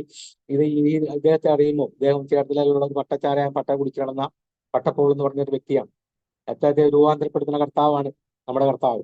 ഇങ്ങനെ രൂപാന്തരപ്പെടുത്തുന്നവരെ കർത്താവ് എല്ലാവരും നിങ്ങൾ സാക്ഷിയാണെന്ന് പറഞ്ഞ് പല സ്റ്റേജുകൾ കൊണ്ടു നിർത്തി. നമ്മുടെ ദൈവം ഈ അത്ഭുതവാനാണ് എന്ന് പറയുവാൻ കർത്താവ് സഹായിച്ചു. അങ്ങനെ പല സ്റ്റേജുകളിൽ എന്നെ കൊണ്ട് നിർത്തി. പിന്നെ ഞാൻ അങ്ങനെ പല സ്റ്റേജ് കഴിഞ്ഞപ്പോൾ എനിക്ക് പറയുവാൻ കുറച്ച് ഏകദേശം മനസ്സിലായി. കുറച്ച് വചനങ്ങളൊക്കെ പറ്റി പറയുകയും അങ്ങനെ പറഞ്ഞ് മുന്നോട്ട് പോകും. അവൾ പ്രിയപ്പെട്ടവള് ഏത് മാർഗമാണ് അത്, ഞാൻ അതിന് ദൈവം ഈ ദൈവമാണ് മാറ്റിയെങ്കിൽ ആ ദൈവത്തെ സ്വീകരിക്കാൻ കമ്മലും മാലയെല്ലാം ഊരി അന്നേരം തന്നെ സമർപ്പിച്ചു. അത് കണ്ടിട്ടുണ്ട്. എന്റെ ഭാര്യയിലും മുന്നേ എന്റെ പെങ്ങളാണ് മുന്നോട്ട് വന്നത്. എൻ്റെ അമ്മ, എൻ്റെ ജ്യേഷ്ഠൻ, എൻ്റെ ചേട്ടത്തി, ഇവരെല്ലാവരും കടന്നു വരികയും അങ്ങനെ ഞങ്ങൾ 28 പേര് ഒന്നിച്ച് കർത്താവായ യേശു ക്രിസ്തുവിനെ ആ കാലഘട്ടം 89-ൽ 28 പേര് ഒന്നിച്ച് സ്നാനപ്പെടുവാൻ കർത്താവ് സഹായിച്ചു. അങ്ങനെയാണ് ഞങ്ങൾ സഭയോട് ചേർന്ന് കൂട്ടായ്മ ആചരിച്ച് മുന്നോട്ട് കൊണ്ടുപോകും. അങ്ങനെ കൊണ്ടുപോകുന്ന കാലഘട്ടത്തിലൊക്കെ ഇവിടെ നാട്ടുകാരെല്ലാം നോയിക്കൊണ്ടിരുന്നു. ഇവൻ ഇങ്ങനെ നന്നായോ, ഇവൻ ഇപ്പൊ കാണാൻ ഇങ്ങനെ കുഴപ്പമൊന്നുമില്ല, അവന്റെ സ്റ്റിയറിംഗ് എന്ന് കിട്ടുന്നുവോ അന്ന് അവൻ കുടിച്ചിരിക്കും എന്ന് നാട്ടുകാർ വിധി എഴുതിയിരിക്കും എന്ന് പറഞ്ഞാൽ അവന് കുടിക്കാതിരിക്കാൻ ഒക്കത്തില്ല. അങ്ങനെയുള്ള ഒരു ജീവിതമാണ് അവന്. ബന്ധുക്കോസല്ല, ആര് വന്നാലും അവന് മാറ്റാൻ ഒക്കത്തില്ല. ഇവിടെ ബന്ധുക്കോസ് അന്ന് കുറവാണ്. എങ്കിലും അത് ഇങ്ങനെ മാറ്റം ഉണ്ടായെന്നൊക്കെ പറഞ്ഞപ്പോൾ ആൾക്കാർ അങ്ങോട്ട് ഇവിടെ നോക്കാൻ തുടങ്ങി, എന്റെ കൂട്ടുകാർ നോക്കാൻ തുടങ്ങി. എല്ലാവരും കൂട്ടുകാരുടെ എല്ലാം ഞാൻ മേടിച്ചു കുടിച്ചിട്ടുള്ളതാണ്, എല്ലാവർക്കും അറിയാവുന്നതാണല്ലോ. അങ്ങനെ മുന്നോട്ട് പോകുന്ന കാലഘട്ടത്തിൽ പല പല പല മുതലാളിമാരോടും വണ്ടി ജീവിക്കാൻ വേണ്ടി ജീവിക്കണമല്ലോ, രക്ഷപ്പെടുന്നില്ല. നോക്കി പലയിടത്തും പോയി മുട്ടി, ആരും വണ്ടി തരുന്നില്ല. ഞാൻ പറഞ്ഞു, പ്രാർത്ഥിച്ചു, കർത്താവേ, ഞാൻ ദൈവത്തോട് കുത്തിയിരുന്ന് പ്രാർത്ഥിച്ചു, കർത്താവേ, ദൈവം എനിക്കൊരു ജോലി വന്നാൽ കർത്താവിനോട് ഞാൻ പറഞ്ഞു, ദൈവമേ, എനിക്കൊരു വരുമാന മാർഗം ഉണ്ടായാൽ ഞാൻ ദശാംശം കൃത്യമായിട്ട് കർത്താവിന് തരും. ദശാംശത്തെ കുറിച്ചൊക്കെ എന്നെ കർത്താവിന്റെ അർത്ഥം പഠിപ്പിച്ചിട്ടുണ്ട്. കർത്താവിന് വേണ്ടിയിട്ട് നമ്മൾ കൊടുത്താൽ ദൈവം തരും എന്നുള്ള തന്നിരുന്നു. ഞാൻ അങ്ങനെ വാഗ്ദത്തം ചെയ്തു. അങ്ങനെ പല വാതിലുകൾ മുട്ടി, പല സ്ഥലങ്ങളിൽ മുതലാളിമാരോട് ചെന്ന് ചോദിച്ചു, എനിക്ക് വേണ്ടിയിരുന്നു. നിനക്ക് തരാൻ സാധ്യതയില്ല. ഇതിനിടയ്ക്ക് കാലഘട്ടത്തിൽ കുറച്ചു കാര്യം മറന്നുപോയി, അതുകൂടി ഓർത്ത് പറഞ്ഞു. അന്ന് ഈ ശബരിമലയ്ക്ക് പോകുന്ന സന്ദർഭം, രക്ഷിക്കപ്പെടുന്ന മുമ്പുള്ള കാലമാണ്. ശബരിമലയ്ക്ക് പോകുന്ന സമയമാണ്. ടെമ്പോയിൽ ഓടിക്കൊണ്ടിരിക്കുന്നത്. ടെമ്പോയിൽ അത് മുതലാളി അന്ന് ടെമ്പോ, ഞാൻ വെള്ളം കുടിക്കുമ്പോൾ നല്ല മാറ്റം ഓടുന്നതുകൊണ്ട് തിരുപ്പതി, ശബരിമല ട്രിപ്പുകൾ, ഇങ്ങനെ ഒരുപാട് ട്രിപ്പുകൾ പോകാൻ തയ്യാറായി. അങ്ങനെ അന്ന് വെള്ളം കുടിച്ച് ഒരു പകലും കല്യാണം ഉണ്ടായിരുന്നു. ആ കല്യാണത്തിന്റെ ട്രിപ്പ് എല്ലാം കഴിഞ്ഞ് മദ്യപിച്ച് വട്ടച്ചാരയൊക്കെ കുടിച്ച് ഇറങ്ങിയിരിക്കും. വൈകുന്നേരം ശബരിമല മുതലാളി പറഞ്ഞു, വൈകുന്നേരം ശബരിമല ഓട്ടമുണ്ട്, ഇന്നടത്തുനിന്ന് പോകണമെന്ന് പറഞ്ഞു. ഓക്കെ, ഞാൻ പോയിക്കോളാന്ന് പറഞ്ഞു. ഞാൻ മേടിച്ച് അവിടുന്ന് ചെന്നെല്ലാം കഴിഞ്ഞ് ശബരിമല അയ്യപ്പന്റെ ഫോട്ടോ ഒക്കെ വെച്ച് കെട്ടി കൊണ്ട് അവിടെ ചെന്ന് കഴിഞ്ഞപ്പോൾ അവിടെ 12 പേര് കയറുന്ന സ്ഥലത്ത് 16 പേരുണ്ടായിരുന്നു. ഞാൻ പറഞ്ഞു, പറ്റത്തില്ല, 12 പേരെ പറഞ്ഞിട്ടുള്ളത് കൂടുതൽ കൊണ്ടുപോകാനൊക്കെ എന്ന് പറയും. പറഞ്ഞാൽ എന്റെ ഓർഗനൈസർ ഓടി വന്നിട്ട് പറഞ്ഞ്, ഒരു കുപ്പി കാണിച്ചിട്ട് പറഞ്ഞു, ഇതുണ്ട് സംഗതി. മതി, കഴിച്ചു, 16 പേരും കഴിക്കും, കുഴപ്പമൊന്നുമില്ല. ആ കുപ്പി കണ്ടു കഴിഞ്ഞപ്പോൾ അതും കൂടി കഴിച്ചു കഴിഞ്ഞു. നേരെ ഇവിടെ നിന്ന് ചേർത്തലയിൽ അന്ന് ഈ കോട്ടയം വഴിയാണ് പോകുന്നത്. കോട്ടയം വഴി പോകുമ്പോൾ തണ്ണീർക്കം ബണ്ടെന്ന് പറഞ്ഞ സ്ഥലമുണ്ട്. ആ ബണ്ടിന്റെ അവിടെ ചെന്നപ്പോൾ എനിക്കൊന്ന് കണ്ണ് കാണാൻ പറ്റണില്ല. ഈ 16 പേരും ഉണ്ട് വണ്ടിയിൽ. വണ്ടി നേരെ തുടവെന്ന് പറഞ്ഞ് വണ്ടി മറിഞ്ഞ് എന്റെ കയ്യിൽ നിന്ന് പോവുകയും, എനിക്ക് ഓർമ്മയില്ലാതെ, അതായത് മദ്യത്തിൽ മാത്രമാണ്, മദ്യത്തിൽ നിന്ന് മറിഞ്ഞ് വണ്ടി പോവുകയും, ആ വീഴ്ചയിൽ നോക്കിയപ്പോൾ കായലിൽ വെള്ളം കണ്ടു. അപ്പൊ എനിക്കറിയാലോ, പമ്പയ്ക്ക് പോവുകയാണല്ലോ. വെള്ളം, ഇതാണ് പമ്പ, ഇത് ഇറങ്ങിക്കോളാൻ പറഞ്ഞു. കണ്ണൂർക്കം കായലിൽ കയറി കാണിച്ചു പറഞ്ഞു, ഇതാണ് പമ്പ, ഇതാണ് പമ്പ, ഇതാണ് ഇറങ്ങിക്കോളാൻ. ഉടനെ ആൾക്കാർക്കൊന്നും അതൊന്നും പറ്റിയില്ല, മറിഞ്ഞു കിടക്കുന്നതേ ഉള്ളൂ, വെള്ളത്തിലേക്ക് പോകാഞ്ഞതുകൊണ്ട് വണ്ടി ക്രോസ് ചെയ്ത് കിടക്കുകയാണ്. അപ്പൊ ഉടനെ ആൾക്കാർ പറഞ്ഞു, പമ്പേ, ഉടനെ അവിടെ കൂടിയിരുന്ന ആൾക്കാർ കൂടുതൽ. എന്റെ പെടലിൽ അങ്ങോട്ട് പോകുമ്പോൾ ഈ കാറ്റടിക്കാതിരിക്കാൻ ഒരു ഷോൾ കാലത്തിലുണ്ടായിരുന്നു. ആ ഷോളെ പിടിച്ച് എന്നെ കൈകാര്യം ചെയ്ത് വിട്ടു. ഭാഗ്യത്തിന് എന്നെ അറിയാവുന്ന ഒരു ഓട്ടോക്കാരനുണ്ടായിരുന്നു പുറകിൽ. അവൻ എന്നെ കുത്തിരി പിടിച്ച് ആ വണ്ടിക്കകത്ത് കെട്ടിച്ച് കയറിക്കൊന്നു രണ്ട് ചീത്തയും പറഞ്ഞ് അവനെ എന്നെ ചേർത്തിലേക്ക് കൊണ്ടുപോയി പറഞ്ഞു, അവിടെ നിന്ന് എന്നെ തല്ലിക്കൊന്നേനെ. ഞാൻ പറഞ്ഞ എന്ത് പറ്റിയെന്ന് അറിയാമല്ലോ, വണ്ടി മറിഞ്ഞതാണ്. വണ്ടി പറഞ്ഞു കിടക്കുകയാണ്. വേഗം മുതലാളിനെ അറിയിക്കാൻ പറഞ്ഞു. മുതലാളിനെ അറിയിക്കാൻ പറയുന്നതിന് മുമ്പ് തന്നെ പട്ടച്ചാരായത്തിന്റെ ചുമല ലൈറ്റ് കണ്ടപ്പോൾ അവിടെ നിർത്ത്, കണ്ടത് കഴിച്ചിട്ട് പോകാന്ന് പറഞ്ഞ് അവനും മേടിച്ചു കൊടുത്ത് നേരെ ചെന്ന് മുതലാളിയോട് എന്ന് പറഞ്ഞ് വണ്ടി പറഞ്ഞു കിടപ്പുണ്ട്, വേണമെങ്കിൽ എടുത്തു എന്ന് പറഞ്ഞു പോയി. അതുപോലെയുള്ള ഉദാസീനതയുള്ള പല സന്ദർഭങ്ങളുണ്ട്. ഇപ്പൊ ഓർത്തതുകൊണ്ട് ഞാനത് പറഞ്ഞതേ ഉള്ളൂ. അവന് സ്വത്രം. അങ്ങനെ രക്ഷയുടെ അനുഭവത്തിൽ വന്നതിന് ശേഷം എന്റെ പ്രിയപ്പെട്ടവൾ വന്ന് സന്തോഷമായി ഞങ്ങൾ 28 പേര് ഒന്നിച്ച് സ്നാനപ്പെട്ടു. അങ്ങനെ കൊണ്ടുപോകുന്ന സമയത്താണ് ഒരു രക്ഷയില്ല. അന്ന് ആ ജീവി ജോർജ് ഭാഷ മാറി, പെയ്യു കുര്യാക്കോസ് ഭാഷയാണ് ഞങ്ങൾക്ക് വരുന്നത്. ഞങ്ങൾ വേറെ വാടകഘട്ടം മാറി. അത് ഞങ്ങൾ 10, 30, 40 പേര് ഒന്നിച്ച് ആരാധിക്കുന്നു. അങ്ങനെ പ്രാർത്ഥിച്ചുകൊണ്ടിരുന്നപ്പോൾ അപ്പന്റെ കയ്യിൽ ഒത്തിരി പൈസ ഉണ്ട്, കുറച്ച് കാശ് ഉണ്ട്. അപ്പൊ ഞാൻ പറഞ്ഞു, ഇങ്ങനെ അപ്പന്റെ കയ്യിലുള്ള കാശ് ഞാൻ ചോദിച്ചാൽ തരികയില്ല, കാരണം ഞാൻ വെള്ളം കുടിക്കുന്നുള്ളതാണ് പുള്ളി പേടി കൊണ്ടാണ്. പക്ഷെ ഞാൻ ഇനി ഒരിക്കലും എന്റെ യേശുവിനെ അടുത്ത് സ്ഥിതിക്കാൻ ഒരിക്കലും ഒരു കാലത്ത് ഞാൻ വെള്ളം മദ്യപിക്കത്തില്ല. അത് ഞാൻ മാത്രമല്ല, കർത്താവുമായിട്ട് ഞാൻ ഉടമ്പടി ചെയ്തു. എന്റെ ഉള്ളിൽ ഇരിക്കുന്ന കർത്താവാണ്, ഞാൻ മറ്റുള്ള രീതിയിലേക്കൊന്നും പോകത്തില്ല. അതിനിടയ്ക്ക് കഞ്ചാവ് വലിക്കുമായിരുന്നു. ഭയങ്കര വീഡിയോ വലിയും കഞ്ചാവ് വലിയും ഉണ്ടായിരുന്ന സമയങ്ങളാണ്. ഞാൻ ഉപയോഗിക്കാത്ത സാധനങ്ങളൊന്നുമില്ല. അങ്ങനെ ഉടനെ പാസ്റ്റർ വന്ന് അപ്പനെ കണ്ടു. അപ്പന്റെ എങ്ങനെയും മേടിച്ചു കൊടുക്കും. അപ്പൊ ഞാൻ ഗ്യാരണ്ടി ചെയ്യാം, അപ്പോൾ അങ്ങനെ വരത്തില്ല. ഭാഷ അങ്ങനെയല്ല, അത് അവന്റെ സ്റ്റിയറിംഗ് കിട്ടി അവൻ കള്ളു കുടിക്കും, അവൻ ഭാഷ പറയണതല്ല, ഭാഷ പറഞ്ഞേക്കും പോകും, പിന്നെ അനുഭവിക്കുന്നത് ഞാനാണ് എന്നുള്ള നിലയിലേക്ക് വന്ന് എന്ന് വേണ്ടില്ല പറഞ്ഞു പറഞ്ഞു പറഞ്ഞ് ഭാഷ ദൈവം അങ്ങനെ ഒരു വണ്ടി, ഒരു ടെമ്പോ മിനി ലോറി, അതായത് ഈ മീൻ ട്രിപ്പിനൊക്കെ പോകാൻ പറ്റുന്ന ഒരു വണ്ടി അത് കിട്ടിക്കഴിഞ്ഞപ്പോൾ ഞാൻ ദൈവത്തോട് പ്രാർത്ഥിച്ചു. ഞാൻ ദൈവമായിട്ട് ഉടമ്പടി ചെയ്തു, കർത്താവേ ദശാംശം ഞാൻ കൃത്യമായി നിനക്ക് തരും. എന്നാൽ ഞാൻ ദൈവത്തെ അറിഞ്ഞു, ദൈവം എന്നെ രൂപാന്തരപ്പെടുത്തി. അങ്ങനെ ഞാൻ പറഞ്ഞു, ആ വണ്ടി മേടിച്ചു. 90-ൽ ഞാൻ ആ ഒരു വണ്ടി സംഘടിപ്പിച്ചു. അങ്ങനെ ആ വണ്ടി ഓടിച്ചുകൊണ്ടിരിക്കുന്ന കാലഘട്ടത്തിലാണ് പിന്നെ എനിക്ക് തോന്നിയത്, കർത്താവ് നമ്മൾ ദൈവം നമ്മളെ രക്ഷിച്ചു. നമ്മൾ മറ്റുള്ളവർക്ക് പറയണമെന്ന് മാത്രമല്ല, പറഞ്ഞുകൊണ്ട് തിരുന്നാൽ മാത്രമല്ലല്ലോ, നമുക്ക് എന്തെങ്കിലും ചെയ്യാൻ സാധിക്കണം.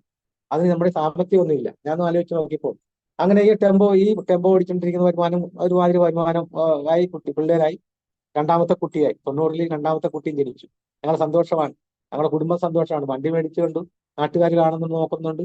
ഷാപ്പിൽ പോകുന്നുണ്ടോ, ഷാപ്പിന്റെ വറ്റ വണ്ടി നടത്തുന്നുണ്ടോ, ഷാപ്പിലേക്ക് കയറുന്നുണ്ടോ, നോക്കുന്നില്ല. അപ്പം പറയാൻ തുടങ്ങി, ഇത് രൂപാന്തരം, ഇത് അവരെ വിടിവിച്ച ദൈവം ഒരു നല്ലൊരു ദൈവം തന്നെയാണ് എന്ന് നാട്ടുകാർക്ക് പറയുവാൻ ഏതാണ്ടൊക്കെ ഒരു അവസരം മനസ്സിലാക്കി കഴിഞ്ഞു. അങ്ങനെ മുന്നോട്ട് പോകുന്ന സമയത്താണ് ഞാൻ ഈ വണ്ടി, ആ ചെറിയ വണ്ടിയായിരുന്നു, അത് മാറി ഒരു വലിയ വണ്ടി, കുട്ടി ബെൻസ് എന്ന് പറയുന്ന അന്നത്തെ കാലത്ത് ബെൻസിന്റെ ഒരു വണ്ടി മേടിച്ചു. ആ വണ്ടി ഞാൻ ഇങ്ങനെ ചെമ്മീൻ ഷെഡിലേക്ക് മാസം റെന്റിന് ഞാൻ കൊടുത്തു. മാസ വാടകയ്ക്ക് ഓടിക്കൊണ്ടിരിക്കുന്ന സമയത്ത് ഞാൻ അവിടെ സാക്ഷിയായിട്ട് എപ്പോഴും ഞായറാഴ്ചകളിൽ ഓടത്തില്ല, ഓടും വേറെ ഡ്രൈവറെ വെച്ചുകൊണ്ട് ഞാൻ നേരെ അവിടെ നിന്ന് പോകും. ഞാൻ വന്ന് ചർച്ചിൽ ആരാധന കൂടി മുന്നോട്ട് പോകും. അങ്ങനെ ഓടിക്കൊണ്ടിരിക്കുമ്പോൾ അവിടുത്തെ ഒരു ജോലി ചെയ്യുന്ന ഒരു സ്ത്രീയുടെ അമ്മയ്ക്ക് രക്തം വേണം, ഓ നെഗറ്റീവാണ്. അവർക്ക് അവർ കിടന്ന് കരയാണ്. അവർ കിടന്ന് കഴിഞ്ഞിട്ട് തന്നെ പലരോടും പറഞ്ഞിട്ട് ആർക്കും അറിയാനും മേല, നോക്കാനും മേല പറഞ്ഞു. അപ്പൊ ഞാൻ പറഞ്ഞു, എനിക്ക് തരാം, കർത്താവിന്റെ നാമത്തിൽ എനിക്കൊരു കുഴപ്പമൊന്നുമില്ല, തന്നെയുണ്ട്. എന്റെ ഞാൻ നെഗറ്റീവാണോ ഒന്നും എനിക്ക് അറിഞ്ഞുകൂടാ. ഞാൻ വരാമെന്ന് പറഞ്ഞ് ഞാൻ അവരുടെ കൂടെ പോയി എടുത്തു. അവർക്ക് സന്തോഷമായി. കൊണ്ടുപോയി നോക്കിയപ്പോൾ ഓ നെഗറ്റീവ് തന്നെ, ഓ നെഗറ്റീവ് ബ്ലഡ് തന്നെ എനിക്ക്. അവർക്ക് വേണ്ടതല്ല, അയ്യോ അവരുടെ സന്തോഷം. ഞാൻ കൊടുത്തു. ഞാൻ ആദ്യമായിട്ട് കൊടുക്കായിരുന്നു, എനിക്ക് പേടിയുണ്ടായിരുന്നു, എന്താവും എന്നാലും ദൈവനാമത്തിലാകട്ടെ എന്ന് പറഞ്ഞ് ഞാൻ കൊടുത്തു. പക്ഷെ കൊടുത്തു കഴിഞ്ഞപ്പോൾ അവരുടെ സന്തോഷം, അതായത് എനിക്കൊരു ബുദ്ധിമുട്ടുമില്ല വന്ന്, അവരുടെ സന്തോഷം കണ്ടപ്പോഴാണ് എനിക്ക് തോന്നിയത്, ദൈവമേ, ദൈവനാമത്തിൽ ഇത് മുന്നോട്ട് കൊണ്ടുപോകണം എന്നുള്ളൊരു ചിന്താഗതി എന്റെ മനസ്സിലേക്ക് കയറുകയും അന്ന് മുതൽ 90 മുതൽ രക്തദാന രംഗത്തേക്ക് ഞാൻ കടന്നു, യുവ നെഗറ്റീവ്. അങ്ങനെ കടന്നു. ഞാൻ ഏതാണ്ട് എന്റെ 60 വയസ്സിനുള്ളിൽ 79 തവണ ഓ നെഗറ്റീവ് രക്തം ഞാൻ ജനങ്ങൾക്ക് കൊടുക്കുവാൻ എനിക്ക് സാധിച്ചു. അത് തിരുവനന്തപുരം മുതൽ തൃശ്ശൂർ വരെയുള്ള പുനലൂരി പ്രദേശങ്ങളിൽ എന്റെ സ്വന്തം ചെലവിൽ ഞാൻ പോയി ആ കാലഘട്ടത്തിൽ കൊടുക്കുവാൻ ദൈവം സഹായിച്ചു. ദൈവനാമത്തിലാണ്. ഞാൻ ഒരു രൂപ പോലും, ഒരു പൈസ പോലും ആരോട് വാങ്ങാറില്ല.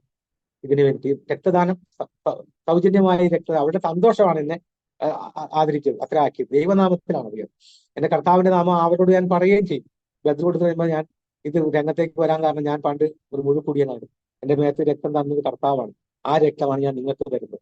എന്റെ പുതുരക്തമാണ് കർത്താവ് ഞാൻ നിങ്ങൾക്ക് തരുന്നത്. അവിടെയും കർത്താവിനെ ഉയർത്തുവാൻ എനിക്ക് കിട്ടുന്ന സന്ദർഭങ്ങളിൽ ഞാൻ ഉപയോഗിച്ചു. അങ്ങനെ ഞാൻ പ്രാർത്ഥിച്ചുകൊണ്ടിരുന്നു. മക്കൾ 2 കുട്ടികളായി. കർത്താവ് എനിക്ക് ജോലി, ഈ ദേശത്ത് ജനങ്ങൾ മനസ്സിലാക്കണം, ഞാൻ കർത്താവിനെ ആരാധിച്ചു, കർത്താവിനെ സേവിച്ചത് കൊണ്ട് ഞാൻ നന്നായി നടക്കുന്നു, എനിക്കൊരു ജോലി തന്നെ വെക്കുള്ളൂ കർത്താവ്. അപ്പൊ പല ടെസ്റ്റുകൾ ഞാൻ 10 79 80 PSC ടെസ്റ്റുകൾ ഇങ്ങനെ എഴുതി കാണും. എനിക്ക് ജോലി നേടിയേ സാധിക്കുള്ളൂ. ഇന്നത്തെ കാലത്ത് ഇങ്ങനെ എല്ലാം പോസ്റ്റ് വഴി അയക്കണം, അയച്ചോണ്ടിരിക്കും. പലതും വിളിക്കും, എഴുതും, ടെസ്റ്റ് എഴുതും, പല സ്ഥലങ്ങളിൽ പോയി എഴുതും. അങ്ങനെ എഴുതിക്കൊണ്ടിരുന്നപ്പോൾ 96-ൽ എനിക്ക് എന്നെ KSRTC-യിൽ ഒരു ഡ്രൈവറായിട്ട് നിയമിക്കുവാൻ കർത്താവ് സഹായിച്ചു. അപ്പൊ തന്നെ ഞാൻ കർത്താവിനോട് ഉടമ്പടി, എനിക്ക് മനസ്സിലായി, ദൈവത്തിന് വേണ്ടി കൊടുത്താൽ ദൈവം നമ്മളെ ആദരിക്കും. അങ്ങനെ എനിക്ക് 96-ൽ കർത്താവ് എനിക്ക് നല്ലൊരു ജോലി, KSRTC-യിൽ നല്ലൊരു ജോലിയാണ്. എങ്കിലും കാലങ്ങൾ മുന്നോട്ട് പോയി മക്കളെ പഠിപ്പിക്കുന്നു, മക്കളെ പഠിപ്പിച്ച് മുന്നോട്ട് പോകുന്നു. കുടുംബഭാരം ഞാൻ എടുത്തു. അപ്പനെ ജോലിക്ക് പറ്റാത്തൊരു കണ്ടീഷനായി. അപ്പൊ അപ്പന് സന്തോഷമായി, ഈ കുടുംബം അപ്പനും സ്ഥാനപ്പെടുവാൻ ഇടയായി. അപ്പൊ കുറെ കാലങ്ങൾ കഴിഞ്ഞപ്പോഴാണ് അപ്പനും മനസ്സിലായി യാഥാർത്ഥ്യമാണെന്നുള്ളത്. അപ്പന മാത്രം ഞങ്ങളുടെ കൂട്ടത്തിൽ ഇല്ല, അമ്മൂമ്മ മരിച്ചതിന് ശേഷം അപ്പനും ഞങ്ങളുടെ കൂട്ടത്തിൽ വിശ്വാസി വരികയും ഞങ്ങൾ സന്തോഷമായ കുടുംബജീവിതം മുന്നോട്ട് കൊണ്ടുപോകുന്നു. ഈ കാണുന്നതുകൊണ്ട് ജനങ്ങളെ എല്ലായിടത്തും മനസ്സിലാക്കുവാനും അങ്ങനെ ഞങ്ങളുടെ സഭ വളരുവാൻ കർത്താവ് സഹായിച്ചു. പല കൺവെൻഷനുകളും ഞങ്ങൾക്ക് നടത്തുവാനും അവിടെ നിന്നെല്ലാം കർത്താവിനെ ഉയർത്തുവാനും സഹായിച്ചു. അങ്ങനെ പ്രാർത്ഥിച്ച് മുന്നോട്ട് പോകുന്ന കാലഘട്ടത്തിൽ കർത്താവിന് പ്രാർത്ഥിച്ചാൽ കിട്ടുന്ന അന്ന് 2200 രൂപയാണ് മാസ ശമ്പളം. 96-ൽ ദൈവത്തോട് പ്രാർത്ഥിച്ച, കർത്താവെ എനിക്ക് ഇതുകൊണ്ടൊന്ന് മുന്നോട്ട് പോകണം, നീ എന്നെ ഒരു നല്ല ജോലിക്കായി എന്നെ ഒരു ഉയർന്ന ജോലി കിട്ടുവാൻ കർത്താവിനോട് പ്രാർത്ഥിച്ചു. അങ്ങനെ 2003-ൽ കർത്താവ് അവിടെ തന്നെ എന്നെ മാത്രം പറിച്ച് KCB-യിലേക്ക് നട്ടു.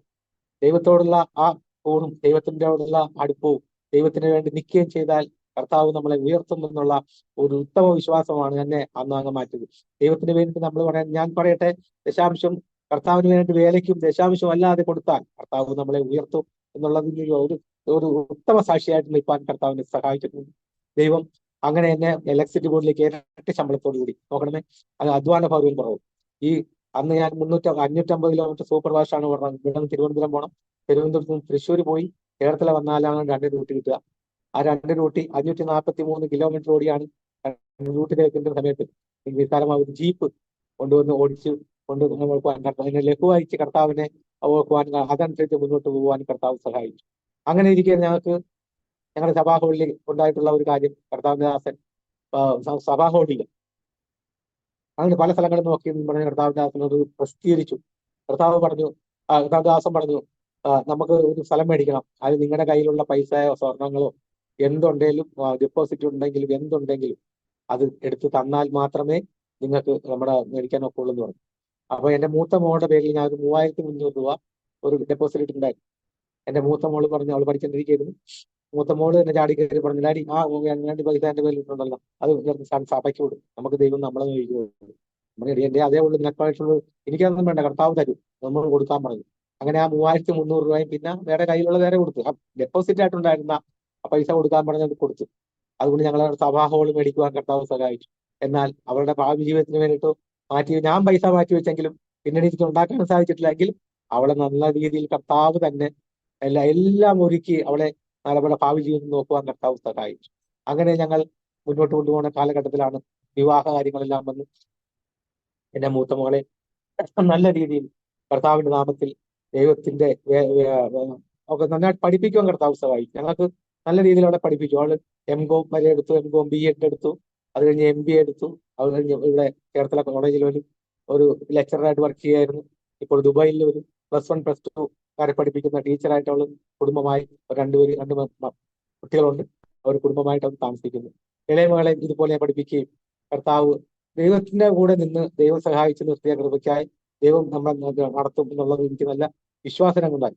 അങ്ങനെ ഈ രക്തദാന രംഗത്ത് നിന്ന സമയത്തെല്ലാം എന്നെ ഈ 79 പേർക്ക് രക്തം കൊടുക്കുന്നതിനിടയ്ക്ക് ആലപ്പുഴ DMO ആലപ്പുഴ സർക്കാർ എന്നെ ആദരിക്കുകയും ബഹുമാനിക്കുകയും ട്രോഫികൾ സമ്മാനിക്കുകയും ചെയ്തിട്ടുണ്ട്, സർട്ടിഫിക്കറ്റുകൾ തന്നിട്ടുണ്ട്. അതുപോലെ സംസ്ഥാന തലത്തിൽ ശ്രീമതി ടീച്ചർ ആരോഗ്യമന്ത്രിയായിരുന്ന സമയത്ത് സംസ്ഥാന തലത്തിൽ 7 പേരെ ആദരിച്ച കൂട്ടത്തിൽ എന്നെയും നല്ല രക്തദാതാവാണ് എന്നുള്ള രീതിയിൽ എന്നെ ആദരിക്കുകയുണ്ടായി. അങ്ങനെ പിന്നെ നമ്മുടെ AG സമൂഹം അത് ശതാബ്ദി സമ്മേളനത്തിൽ എന്നെ അന്തരിച്ച ശ്രീ ഉമ്മൻചാണ്ടി അവർ എനിക്ക് ആദരിക്കുകയും എന്നെ ബഹുമാനിക്കുകയും എനിക്ക് എന്റെ ദൈവനാമത്തിൽ എന്നെ ആദരിക്കുകയും കർത്താവ് ജയിച്ചു. എന്നെ അങ്ങനെ കർത്താവിന്റെ നാമത്തിൽ നിന്നതുകൊണ്ട് എനിക്ക് ദൈവം എന്റെ കുടുംബവും ജയിച്ചു. പിന്നെ ഞങ്ങൾ പ്രാർത്ഥിച്ചുകൊണ്ടിരുന്ന വീടായിരുന്നു. ഞങ്ങളുടെ കുഞ്ഞു വീട്ടിലായിരുന്നു ഞങ്ങളുടെ താമസം. ഞങ്ങളുടെ വീട്ടിൽ വിരുന്നുകാർ വരുന്നതൊന്നും വളരെ ബുദ്ധിമുട്ടും പ്രയാസം. ഒരു കർത്താവിനാഥനെ വിളിച്ചാൽ പോലും ഇരുന്ന് ഒരുപാട് നേരം ഇരുത്തുവാനോ പറ്റാത്തൊരു കണ്ടീഷനായിരുന്നു. പ്രാർത്ഥിച്ചുകൊണ്ടിരുന്നു. ഞങ്ങൾ കുടുംബ പ്രാർത്ഥന വെച്ചാൽ 3 മുറിയിൽ ഇരുന്ന് വേണം ഞങ്ങളുടെ കുടുംബ പ്രാർത്ഥന നടത്തുവാൻ. കർത്താവിനെ സേവിച്ചുകൊണ്ട് ദൈവം തന്ന മഹിമകൾ മാത്രമാണ് ഞാൻ പറയുന്നത്. അങ്ങനെ പ്രാർത്ഥിച്ചുകൊണ്ടിരുന്നു. എന്നാൽ എനിക്ക് എന്റെ കയ്യിലൊന്നുമില്ല. ഞാൻ റിട്ടയർ ആയതിനു ശേഷം ഞാനൊരു ടാക്സി എടുത്തു. ആ ടാക്സി ഓടിച്ചുകൊണ്ട് എന്റെ വിജയം ഇപ്പോഴും നടത്തിക്കൊണ്ട് പോകുന്നു. അങ്ങനെ പോയിപ്പോൾ ഞാൻ പ്രാർത്ഥിച്ചുകൊണ്ടിരുന്നു, വീട് വെക്കണം. എന്റെ ഇളയമോക്ക് വീട് വെക്കണം എന്ന് അവൾ നേഴ്സാണ്. അവൾ നേഴ്സായിട്ട് ന്യൂസിലൻഡിൽ വർക്ക് ചെയ്യുന്നു. അവൾക്കൊരു വീട് വെക്കണമെന്ന് ആഗ്രഹമാണ് മനസ്സിലുണ്ടായിരുന്നു. അവർ രണ്ടുപേരും കൂടി ചേട്ടത്തി അനിയത്തിയും കൂടി ആലോചിച്ച് അവര് എനിക്ക് നല്ല മനോഹരമായ ഒരു വീട് വെച്ച് ഞങ്ങൾക്ക് തരുക. ഞങ്ങൾ ഇവിടെ താമസിക്കുന്നു. അതും ദൈവകൃപയിൽ. ഇപ്പൊ ഇത് കണ്ടപ്പോൾ തന്നെ ഈ ചേട്ടത്തിലുള്ള ജനങ്ങൾക്ക് എല്ലാവർക്കും മനസ്സിലായി ദൈവത്തെ ആരാധിച്ചുകൊണ്ട് അവർ ദൈവത്തെ സേവിച്ചുകൊണ്ട് അവരെ ദൈവം അനുഗ്രഹിച്ചിട്ടേ ഉള്ളൂ എന്നുള്ളത് സ്പഷ്ടമായിട്ട് പറയുവാൻ നമുക്ക് വളരെ സാധിക്കുന്നുണ്ട്. അങ്ങനെയാണ് ഞങ്ങളുടെ ജീവിതം മുന്നോട്ട് കൊണ്ടുപോകുന്നത്. പല പ്രതിസന്ധികൾ പലതുണ്ടാവും. എങ്കിലും കർത്താവിനെ സേവിച്ച ദൈവം പറഞ്ഞില്ലേ, ദൈവനാമത്തിൽ ഒരു ഗ്ലാസ് കണ്ണീർ കൊടുത്താൽ നിനക്ക് ഒരിക്കലും ദൈവം അത് കണക്കിടാതെ വരത്തില്ല എന്നുള്ളത് ദൈവം പറഞ്ഞ വാക്യമാണ്. ആ വാക്യം ഇന്നും എന്റെ മനസ്സിലുണ്ട്. ദൈവനാമത്തിന് വേണ്ടിയിട്ട് നമ്മൾ ചെയ്യുമ്പോൾ ദൈവം നമ്മളെ ഉയർത്തും. അതാണ് എന്റെ ജീവിതം. എന്റെ ശരീരം, ഈ ശരീരം തന്നെ എന്നെ യാപ്പടെ ഇങ്ങനെ ശോഷിക്കുന്ന എന്റെ ശരീരമാണ്. ഇന്ന് എനിക്ക് ആരോഗ്യം നിന്ന് ദൈവം നടത്തുന്നു. ഇന്ന് വരെ എനിക്ക് പ്രഷറോ ഷുഗറോ കൊളസ്ട്രോളോ ഇല്ല. ആ ഒരു അസുഖം എനിക്കില്ല. കാരണം രക്തദാന രംഗത്ത് നിൽക്കുന്നതുകൊണ്ട് പിന്നെ ദൈവത്തിന്റെ കൃപ കൊണ്ട് മാത്രമാണ് എനിക്കത് മുന്നോട്ട് കൊണ്ടുപോകാൻ സാധിക്കുന്നത്. എന്റെ പ്രിയപ്പെട്ടവളും ഞങ്ങൾ ഒന്നിച്ചുകൂടി ആയിരുന്നു. ശാരീരിക ചെറിയ ചെറിയ ശാരീരിക അസുഖങ്ങൾ ഒഴിച്ചാൽ ദൈവം ഞങ്ങളെ ആരാധന കൂടുവാനും ആരാധിച്ചു പോകുവാനും ഞങ്ങൾ 10-70 വരുന്ന ദൈവസന്നിധിയിൽ നിൽപ്പാനും കർത്താവ് സഹായിച്ചിട്ടുണ്ട്. വീണ്ടും ആ രക്തദാന രംഗത്ത് ഞാൻ നിൽക്കുന്ന സമയത്താണ് ഉണ്ടായിട്ടുള്ള ഒരു അനുഭവങ്ങൾ ഞാൻ അത് പറയാതിരിക്കാൻ സാധ്യമല്ല. രക്തദാന രംഗത്ത് ഞാൻ പറഞ്ഞല്ലോ, പലരോടും സുവിശേഷം പറയാനുള്ള അവസരം എനിക്ക് ലഭിച്ചിട്ടുണ്ട്. അങ്ങനെ ഒരു ദിവസം ഒരു രാത്രിയായപ്പോൾ എനിക്കൊരു ഫോൺ കോൾ വന്നു. ഒരു കുഞ്ഞ് ഇപ്പോൾ ജനിച്ച കൊച്ചി ഇങ്ങനെ ഒരു ബ്ലഡ് വേണമെന്ന് പറഞ്ഞ് വിളിക്കുകയും ഞാൻ പറഞ്ഞ ശരി, നെഗറ്റീവാണ്. ഉടനെ വേണം മേടിക്കോളെ, ആലപ്പുഴ മെഡിക്കൽ കോളേജിൽ കുഞ്ഞിനെ കൊണ്ടുപോയിട്ടുണ്ട്, നിങ്ങൾ മരണം എന്ന് പറഞ്ഞ് എന്നെ ഇവിടെ നിന്ന് കൂട്ടിക്കൊണ്ട് രാത്രി പോവുകയാണ്. പോയി അവിടെ ചെന്ന് നോക്കിയപ്പോൾ ഒരു പിഞ്ചു കുഞ്ഞ്, അതിന് വയറിൽ എന്തോ ചെറിയൊരു പ്രോബ്ലം, അതിന് കൊണ്ടുപോയി ആ ബ്ലഡ് കൊടുത്തു. അത് കൊടുത്ത് ആ കുഞ്ഞ് ഇപ്പോൾ നഴ്സിംഗ് പഠിക്കുന്ന കുട്ടിയായി. ആ കുട്ടിയെ അവര് വന്ന് എന്നെ പിന്നെ അവരുടെ ബർത്ത്ഡേക്ക് എന്നെ വിളിക്കും. ആ കുടുംബത്തിലെ സന്തോഷത്തിന് എല്ലാ കാര്യത്തിലും ഞാൻ പങ്കാളിയാണ്. അത് അങ്ങനെ അനുഭവങ്ങൾ എനിക്കുണ്ടായിട്ടുണ്ട്. അതുപോലെ തന്നെ നെഗറ്റീവ് അനുഭവം ഉണ്ടായിരുന്നു. ഒരു ബാങ്ക് ഉദ്യോഗസ്ഥനായ ഒരു സാറ് അവരുടെ ഫാദറിന് വയ്യാതെ വന്ന് കിടക്കി. അദ്ദേഹത്തിന്റെ ഫാദറിന് വയ്യാതെ വന്ന് കിടന്ന് അദ്ദേഹം ഇങ്ങനെ നെഗറ്റീവ് തപ്പി നടന്നപ്പോൾ ഒരു ഞങ്ങളുടെ സംഘടന ഫോണിനെ വിളിച്ചാൽ മതി, ഫോണിനെ കിട്ടും. എന്നെ വന്ന് കാറിനകത്ത് വിളിച്ച് കയറ്റി. കാറിനകത്ത് പോയി യാത്രയിൽ ചേർന്ന് പോയ ഞാൻ പറഞ്ഞ പിന്നെ വേറെ എങ്ങനെയും കിട്ടിയില്ല. ഞങ്ങൾ എങ്ങനെ കിട്ടണില്ല, ഞങ്ങൾ തപ്പിയൊക്കെ നടന്നിട്ട് എങ്ങനെയൊന്നും കിട്ടുന്നില്ല. പിന്നെ വേറെ ബന്ധുക്കളാരും ഇല്ല. ഞാൻ ഓനേറ്റീവാണ്. അദ്ദേഹം മകൻ, അപ്പന്റെ മകൻ ഞങ്ങൾ 3 മക്കളുണ്ട്. 3 മക്കൾ പേര് ഓനേറ്റീവാണ് ഞങ്ങൾക്ക്. അപ്പൊ ഞാൻ പറഞ്ഞത് നിങ്ങൾക്ക് കൊടുക്കാൻ പറ്റില്ല. അയ്യോ, എനിക്ക് പേടിയാ കൊടുക്കാൻ. സ്വന്തം അപ്പന് സ്വന്തം മകന് കൊടുക്കാൻ പേടി പെടുത്തുന്ന കാലഘട്ടത്തിലും നമുക്ക് ദൈവനാമത്തിന് വേണ്ടിയിട്ട് അത് കൊടുക്കുവാൻ സാധിച്ചിട്ടുണ്ട് എന്ന് ഞാൻ പറയുകയാണ്. അതുപോലെ സാക്ഷ്യങ്ങൾ പറഞ്ഞ കൂട്ടത്തിൽ കഴിഞ്ഞ വർഷം വടവിൽ മനോരമയിൽ ഉടൻമണം എന്നൊരു പ്രോഗ്രാം ഉണ്ടായിരുന്നു. അതിനകത്ത് പോയി ഇതുപോലെ രസകരമായി പറയുകയും എൻ്റെ ദൈവത്തെ അവിടെയും ഉയർത്തുവാൻ എനിക്ക് സാധിച്ചിട്ടുണ്ട്. എനിക്ക് അങ്ങനെ അവിടെ ഞാൻ അത് പറഞ്ഞു, ഒരുപാട് കാര്യങ്ങൾ പറഞ്ഞുവെങ്കിലും ഞാനും എൻ്റെ പ്രിയപ്പെട്ടവളുണ്ടായിരുന്നു. അവൾ നന്നായിട്ട് അവളെ രക്ഷിച്ച ദൈവം യേശുവാണ്. യേശു ഉള്ളതുകൊണ്ടാണ് ഞങ്ങൾ നിൽക്കുന്നത്. പട്ടച്ചാരെ കുടിച്ചിരുന്ന ആളാണ് ഈ നിൽക്കുന്നത്. അതുകൊണ്ട് ദൈവം പിടിവിച്ചത് കൊണ്ട് മാത്രമാണ് ഇങ്ങനെ നിൽക്കുക. പക്ഷെ അവരെല്ലാം അത് കട്ട് ചെയ്ത് കുറച്ച് പോകാൻ മാത്രമേ അവർ ഇട്ടുള്ളൂ. എങ്കിലും കിട്ടാവുന്ന ഭൂമിയുടെ അറ്റത്തോളം പോയി സാക്ഷിയാകണം എന്നുള്ളൊരു ആഗ്രഹമാണ് എനിക്കുള്ളത്. എൻ്റെ ജീവിതത്തിൽ നടക്കും, ഞാൻ അങ്ങനെ ആഗ്രഹിക്കുന്നു. അത് ഇനി ഉണ്ടാകണം എന്നുള്ള ഒരു പ്രതീക്ഷയോടുകൂടി ഞാൻ എൻ്റെ ഇപ്പോഴത്തെ സാക്ഷ്യത്തെ ചുരുക്കുന്നു. എനിക്ക് ഇതിന് അവസരം തന്ന അരോമ ടിവിയോടും എൻ്റെ കർത്താവദാസൻ പാസ്റ്റർ ദാനിയേൽ പാസ്റ്ററിനോടുള്ള കടപ്പാടും ഈ കാണുന്ന എല്ലാവരോടും നന്ദി രേഖപ്പെടുത്തിക്കൊണ്ട് ഞാൻ ചുരുക്കുന്നു. ദൈവം അനുഗ്രഹിക്കുമാറാകട്ടെ. ആമേൻ. ആമേൻ, ആമേൻ, ആമേൻ. പ്രിയ പോളച്ചായന്റെ അനുഭവങ്ങള് ഞാൻ ഇങ്ങനെ ശ്രദ്ധിച്ച് കേൾക്കുകയായിരുന്നു. ഒരു മനുഷ്യന് നന്നാകണമെങ്കിൽ നന്നാകാം, നശിക്കണമെങ്കിൽ നശിക്കാം. ഇപ്പൊ 2 വഴിയും നമ്മുടെ മുന്നേ തന്നെ തുറന്നു കിടപ്പുണ്ട്. ഏത് തിരഞ്ഞെടുക്കണം, എങ്ങനെ ജീവിക്കണമെന്ന് അവനവൻ തന്നെയാണ് തീരുമാനിക്കുന്നത്. ഒരുപാട് മദ്യപാനികള് നമ്മുടെ ഈ ചാനല് കാണുകയും കേൾക്കുകയും ഷെയർ ചെയ്യുകയും ഒക്കെ ചെയ്യുന്നുണ്ട്. അവരിൽ പലരും ഒരുപക്ഷെങ്കില് പലപ്പോഴും ആഗ്രഹിച്ചിട്ടുണ്ട്, തീരുമാനിച്ചിട്ടുണ്ട്, ഇനി ഞാൻ മേലെ മദ്യപിക്കത്തില്ല. ഭാര്യയോട് പറയും, ഇനി മേലെ ഞാൻ മദ്യപിക്കത്തില്ല. പാസ്റ്റർമാരോട് പറയും, പാസ്റ്റർ ഇനി മേലെ ഞാൻ മദ്യപിക്കത്തില്ല. ചിലപ്പോൾ പോയി പ്രാർത്ഥനയ്ക്കും കൂട്ടായ്മയ്ക്കും ഒക്കെ സംബന്ധിച്ച് തിരിച്ചു വന്നിട്ട് പറയും, ഇനി മേലെ മദ്യപിക്കത്തില്ല. പക്ഷേ വീണ്ടും ഏതോ ഒരു ദുർബല നിമിഷത്തിൽ വീണ്ടും അവരും അതേ മദ്യത്തിലേക്ക്, അവരെടുത്ത തീരുമാനത്തിൽ നിന്ന് വ്യതിചലിച്ചിട്ട് അതേ മദ്യം കുടിക്കുവാൻ, അതേ കൂട്ടുകാരെ കാണുമ്പോൾ, അങ്ങനെ ഒരു സാഹചര്യം അവരുടെ മുന്നിൽ വരുമ്പോൾ സ്വാഭാവികമായിട്ട് അവരതിനെ വഴിപ്പെട്ടു പോവുക. ഞാൻ ചോദിക്കട്ടെ പ്രിയ പൊളച്ചായനോട്, അച്ഛാന്റെ അനുഭവത്തോടുള്ള ബന്ധത്തിൽ, അച്ഛന് ഒരു KSRTC ഡ്രൈവറായിരുന്നു, KSEB ഒരു ഡ്രൈവറായിരുന്നു, ഇപ്പോൾ ആലപ്പുഴ ചേർത്തല പട്ടണത്തില് ഒരു ടാക്സി ഡ്രൈവറായിട്ട് സേവനമനുഷ്ഠിക്കുന്നു. ഒരുപാട് ടാക്സി ഫ്രണ്ട്സ്, മദ്യപാനികൾ ഒക്കെ ഇപ്പോഴും ഉണ്ട്, കൂടെ ഉണ്ട്. പക്ഷെ അവരുടെയൊക്കെ നടുവില് മദ്യം കഴിക്കാതെ എങ്ങനെയാണ് ഇപ്പോൾ ജീവിക്കാൻ കഴിയുക, അതുപോലെ അവരുടെയൊക്കെ കൂടെ എങ്ങനെയാണ് സഹകരിക്കുന്നത്, മദ്യപിച്ചില്ലെങ്കിൽ അവരുമായിട്ട് സഹകരിച്ചു പോകാൻ കഴിയത്തില്ലേ, അല്ലെങ്കിൽ സമൂഹത്തിൽ നല്ലൊരു ജീവിതം നയിക്കാൻ കഴിയത്തില്ലേ, ഇങ്ങനെയൊക്കെയുള്ള ഒരുപാട് ചോദ്യങ്ങളുണ്ട്. എങ്ങനെയാണ് ഈ മദ്യത്തിൽ നിന്ന് പൂർണ്ണമായ ഒരു മുക്തി നേടുവാൻ കഴിയുക? എങ്ങനെ ഒരു തീരുമാനമാണ് ഇതിനോടുള്ള ബന്ധത്തിൽ എടുക്കേണ്ടത്? ചുരുക്കം ചില വാചകങ്ങളിലൂടെ ഈ മദ്യം നിർത്താൻ ആഗ്രഹിക്കുന്ന മദ്യപാനിയായ സുഹൃത്തുക്കളോട് ഒരു സന്ദേശം ഒന്ന് പറയാമോ? വളരെ നല്ലൊരു ചോദ്യമാണ് ഭാഷ ചോദിച്ചത്. ഈ പറഞ്ഞല്ലോ, പല മദ്യപാനികളെയും ഞാൻ രക്ഷയുടെ അനുഭവത്തിലേക്ക് കൊണ്ടുവന്നിട്ടുണ്ട്. എന്റെ ഈ പറഞ്ഞ സാക്ഷ്യങ്ങളും ഈ പറഞ്ഞ പോലെ രാവിലെ തീരുമാനമെടുക്കും, നമുക്ക് ഞാൻ ഇന്ന് കുടിക്കത്തില്ല എന്ന് ഭാര്യയുടെ തലയിൽ കൈ വയ്ക്കാം, പാഷന് മുമ്പിൽ പറയാം. പക്ഷെ ഈ പറഞ്ഞ ഒരു ഒരു ഒരു ശക്തി, നമ്മുടെ ആ മദ്യം ബോർഡ് കാണുമ്പോൾ ഒരു ശക്തി, അല്ലെങ്കിൽ ഒരു കൂട്ടുകാരൻ പറയാം ഇച്ചിരി കഴിച്ചാൽ അവിടെ കുഴപ്പമില്ല. ഞാൻ അവരോട് പറയാനുള്ളത്, കർത്താവായ യേശുവിനെ വിശ്വസിക്കുക, യേശുവെ നിങ്ങളെ വിടുവിക്കും. അത് ഷുവർ, അതിനകത്ത് യാതൊരു തർക്കവും. ഞാൻ അനുഭവസ്ഥനാണ്. ഒരു വേറെ ഒന്നും നമ്മൾ ചിന്തിക്കണ്ട. ദൈവവചനത്തിൽ പറയുന്നു, ഒരു ദൈവവചനം പറയുന്നു, ദൈവവചനം കർത്താവായ യേശുവിൽ വിശ്വസിക്കുക, എന്നാൽ നീയും നിന്റെ കുടുംബവും രക്ഷ പ്രാപിക്കും. ആ ഒരു കുടുംബം രക്ഷ പ്രാപിച്ച ഒരു വ്യക്തിയാണ് ഞാൻ. എന്നെ അങ്ങനെ തുറന്നു കാണിക്കുവാനാണ് ഞാൻ എല്ലാവരോടുമായിട്ട് എനിക്ക് പറയാനുള്ളത്. വേറെ ഒന്നും എനിക്ക് പറയാനില്ല. ഇത്രയേ ഉള്ളൂ. കർത്താവിൽ ആശ്രയിക്കുക, ദൈവത്തിൽ യേശു കർത്താവാണ് നമ്മുടെ ദൈവം. ആ ദൈവത്തിൽ വിശ്വസിച്ചാൽ ദൈവം എല്ലാത്തിനും മാറ്റം വരും. നമ്മുടെ മദ്യപാനത്തിലേക്കുള്ള ആകാംക്ഷ വരെ മാറും. കാരണം നമ്മൾ തമ്മിലുള്ള ഉടമ്പടിയാണ്. ഞാനും കർത്താവുമായിട്ടൊരു ഉടമ്പടി ചെയ്തു. ദൈവമേ, നിന്നെ ഞാൻ സേവിച്ചു, ഞാൻ വേറൊരു പാതയിൽ പോകില്ല. എങ്കിലും പിശാച് പരീക്ഷണത്തിന് വരും. നമ്മളെല്ലാം നോക്കിയിരിക്കുക, നമ്മളെ ദൈവത്തിൽ ആശ്രയിക്കുക, ദൈവത്തിൽ വിട്ടുകൊടുക്കുക. ദൈവം എല്ലാം നടത്തിക്കൊള്ളും. സമാധാനമായി കുടുംബം, സമാധാനമായിട്ട് പോവുക. ഇന്ന് മാത്രം മതി പറഞ്ഞുകൊണ്ട് ചുരുക്കുന്നു. ഞാൻ ഓർക്കുകയായിരുന്നു, ഈ മദ്യം കഴിച്ച് ജീവിച്ചു വന്നതായ ആ ഒരു അതേ ലെവലില് തുടർന്നും മദ്യപിച്ച് ഒരു മദ്യപാനിയായി ജീവിച്ചിരുന്നെങ്കിൽ ഒരുപക്ഷെങ്കിൽ ഇന്ന് ഇത്രയും ഉള്ള ആരോഗ്യമുള്ള ഒരു ശരീരത്തിന് ഒരുപക്ഷെങ്കിൽ ഉടമയാകുവാൻ കഴിയുമായിരുന്നു തോന്നുന്നില്ല. കാരണം അതുപോലെ വളരെ തീവ്രമായ ഒരു മദ്യം കഴിക്കുന്ന ഒരു വ്യക്തിയായിരുന്നു എന്ന് മനസ്സിലാക്കാൻ കഴിഞ്ഞു.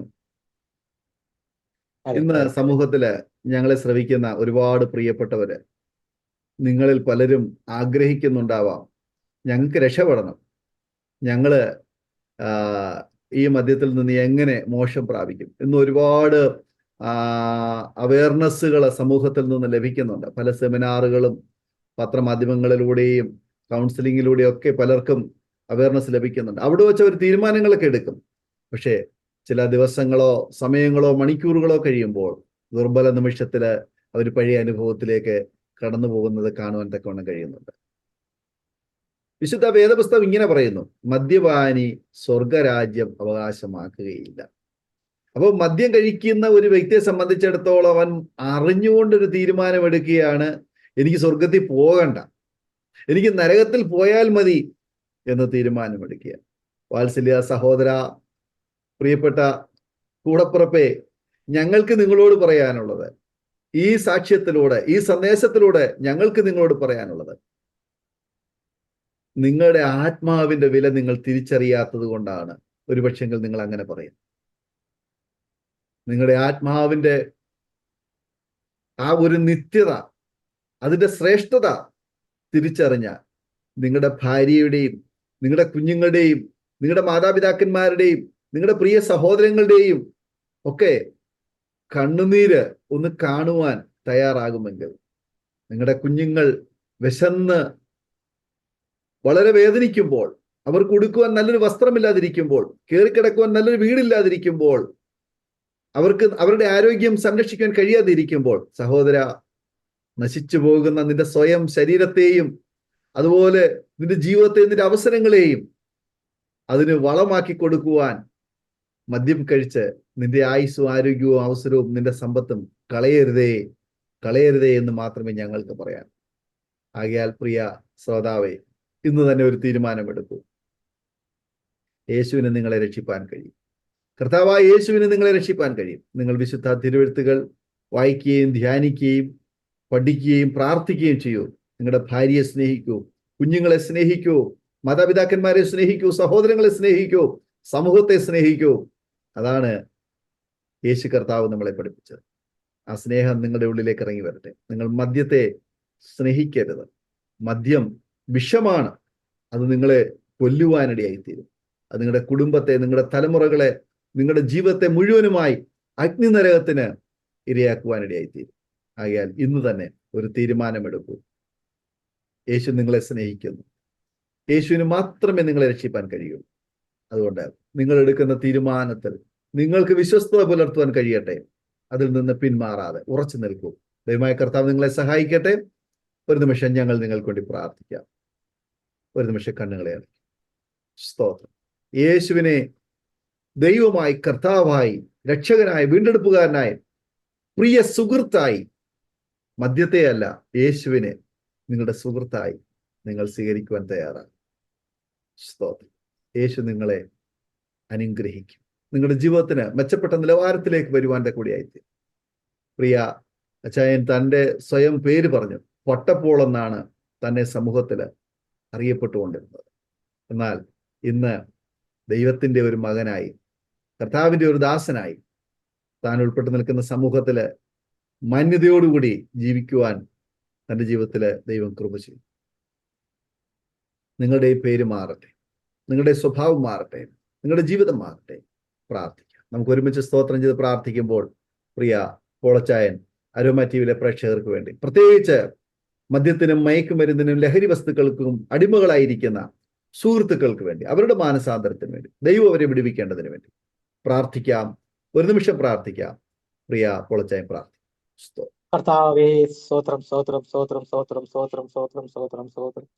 നല്ല ദൈവമേ, സ്വർഗീയ പിതാവേ, ദൈവമേ കർത്താവേ, വീണ്ടും വരുന്ന കർത്താവിന്റെ നാമത്തിലായി സ്തോത്രം ചെയ്ത് പ്രാർത്ഥിക്കുന്നു. കർത്താവേ, ഈ സമയത്തിൽ കർത്താവേ, ഈ ആരോമ ടിവിയുടെ പ്രേക്ഷകർക്കായി സ്തോത്രം ചെയ്യുന്നു. ദൈവമേ സ്തോത്രം. കർത്താവേ, എന്റെ സാക്ഷ്യങ്ങൾ കേട്ടല്ലോ കർത്താവേ. ദൈവമേ, കേൾക്കുന്നവർക്കായി സ്തോത്രം. മദ്യപാനികൾ ഉണ്ടെങ്കിൽ കർത്താവേ, അവർക്കായി പ്രാർത്ഥിക്കുന്നു. എന്നെ വിടുവിച്ച കർത്താവേ, ദൈവമേ അവരെയും നീ വിടുവിപ്പാൻ കർത്താവ് സഹായിക്കണമേ. മാന്യമായി ജീവിപ്പാൻ കർത്താവെ, കുടിലില്ലായിരുന്നു കർത്താവെ, എനിക്ക് ദൈവം കുടിൽ തന്നു. ദൈവമേ, എനിക്ക് ശരീരമില്ലായിരുന്നു കർത്താവെ, നീ എനിക്ക് ശരീരം തന്നു. കർത്താവെ, നീ ഉടുതുണിയില്ലായിരുന്നു കർത്താവെ, എനിക്ക് ഉടുതുണി തന്നു. സൗലാസം പറഞ്ഞ പോലെ മക്കൾക്ക് കർത്താവെ ഒരു ഒരു ഒരു ഉടുപ്പ് പോലും മേടിക്കുവാൻ എനിക്ക് നിവൃത്തിയില്ലായിരുന്നു കർത്താവെ. ഇന്ന് മാന്യമായി കർത്താവെ ഒരു ജോലി ചെയ്യുവാൻ ദൈവം സഹായിക്കുന്നു.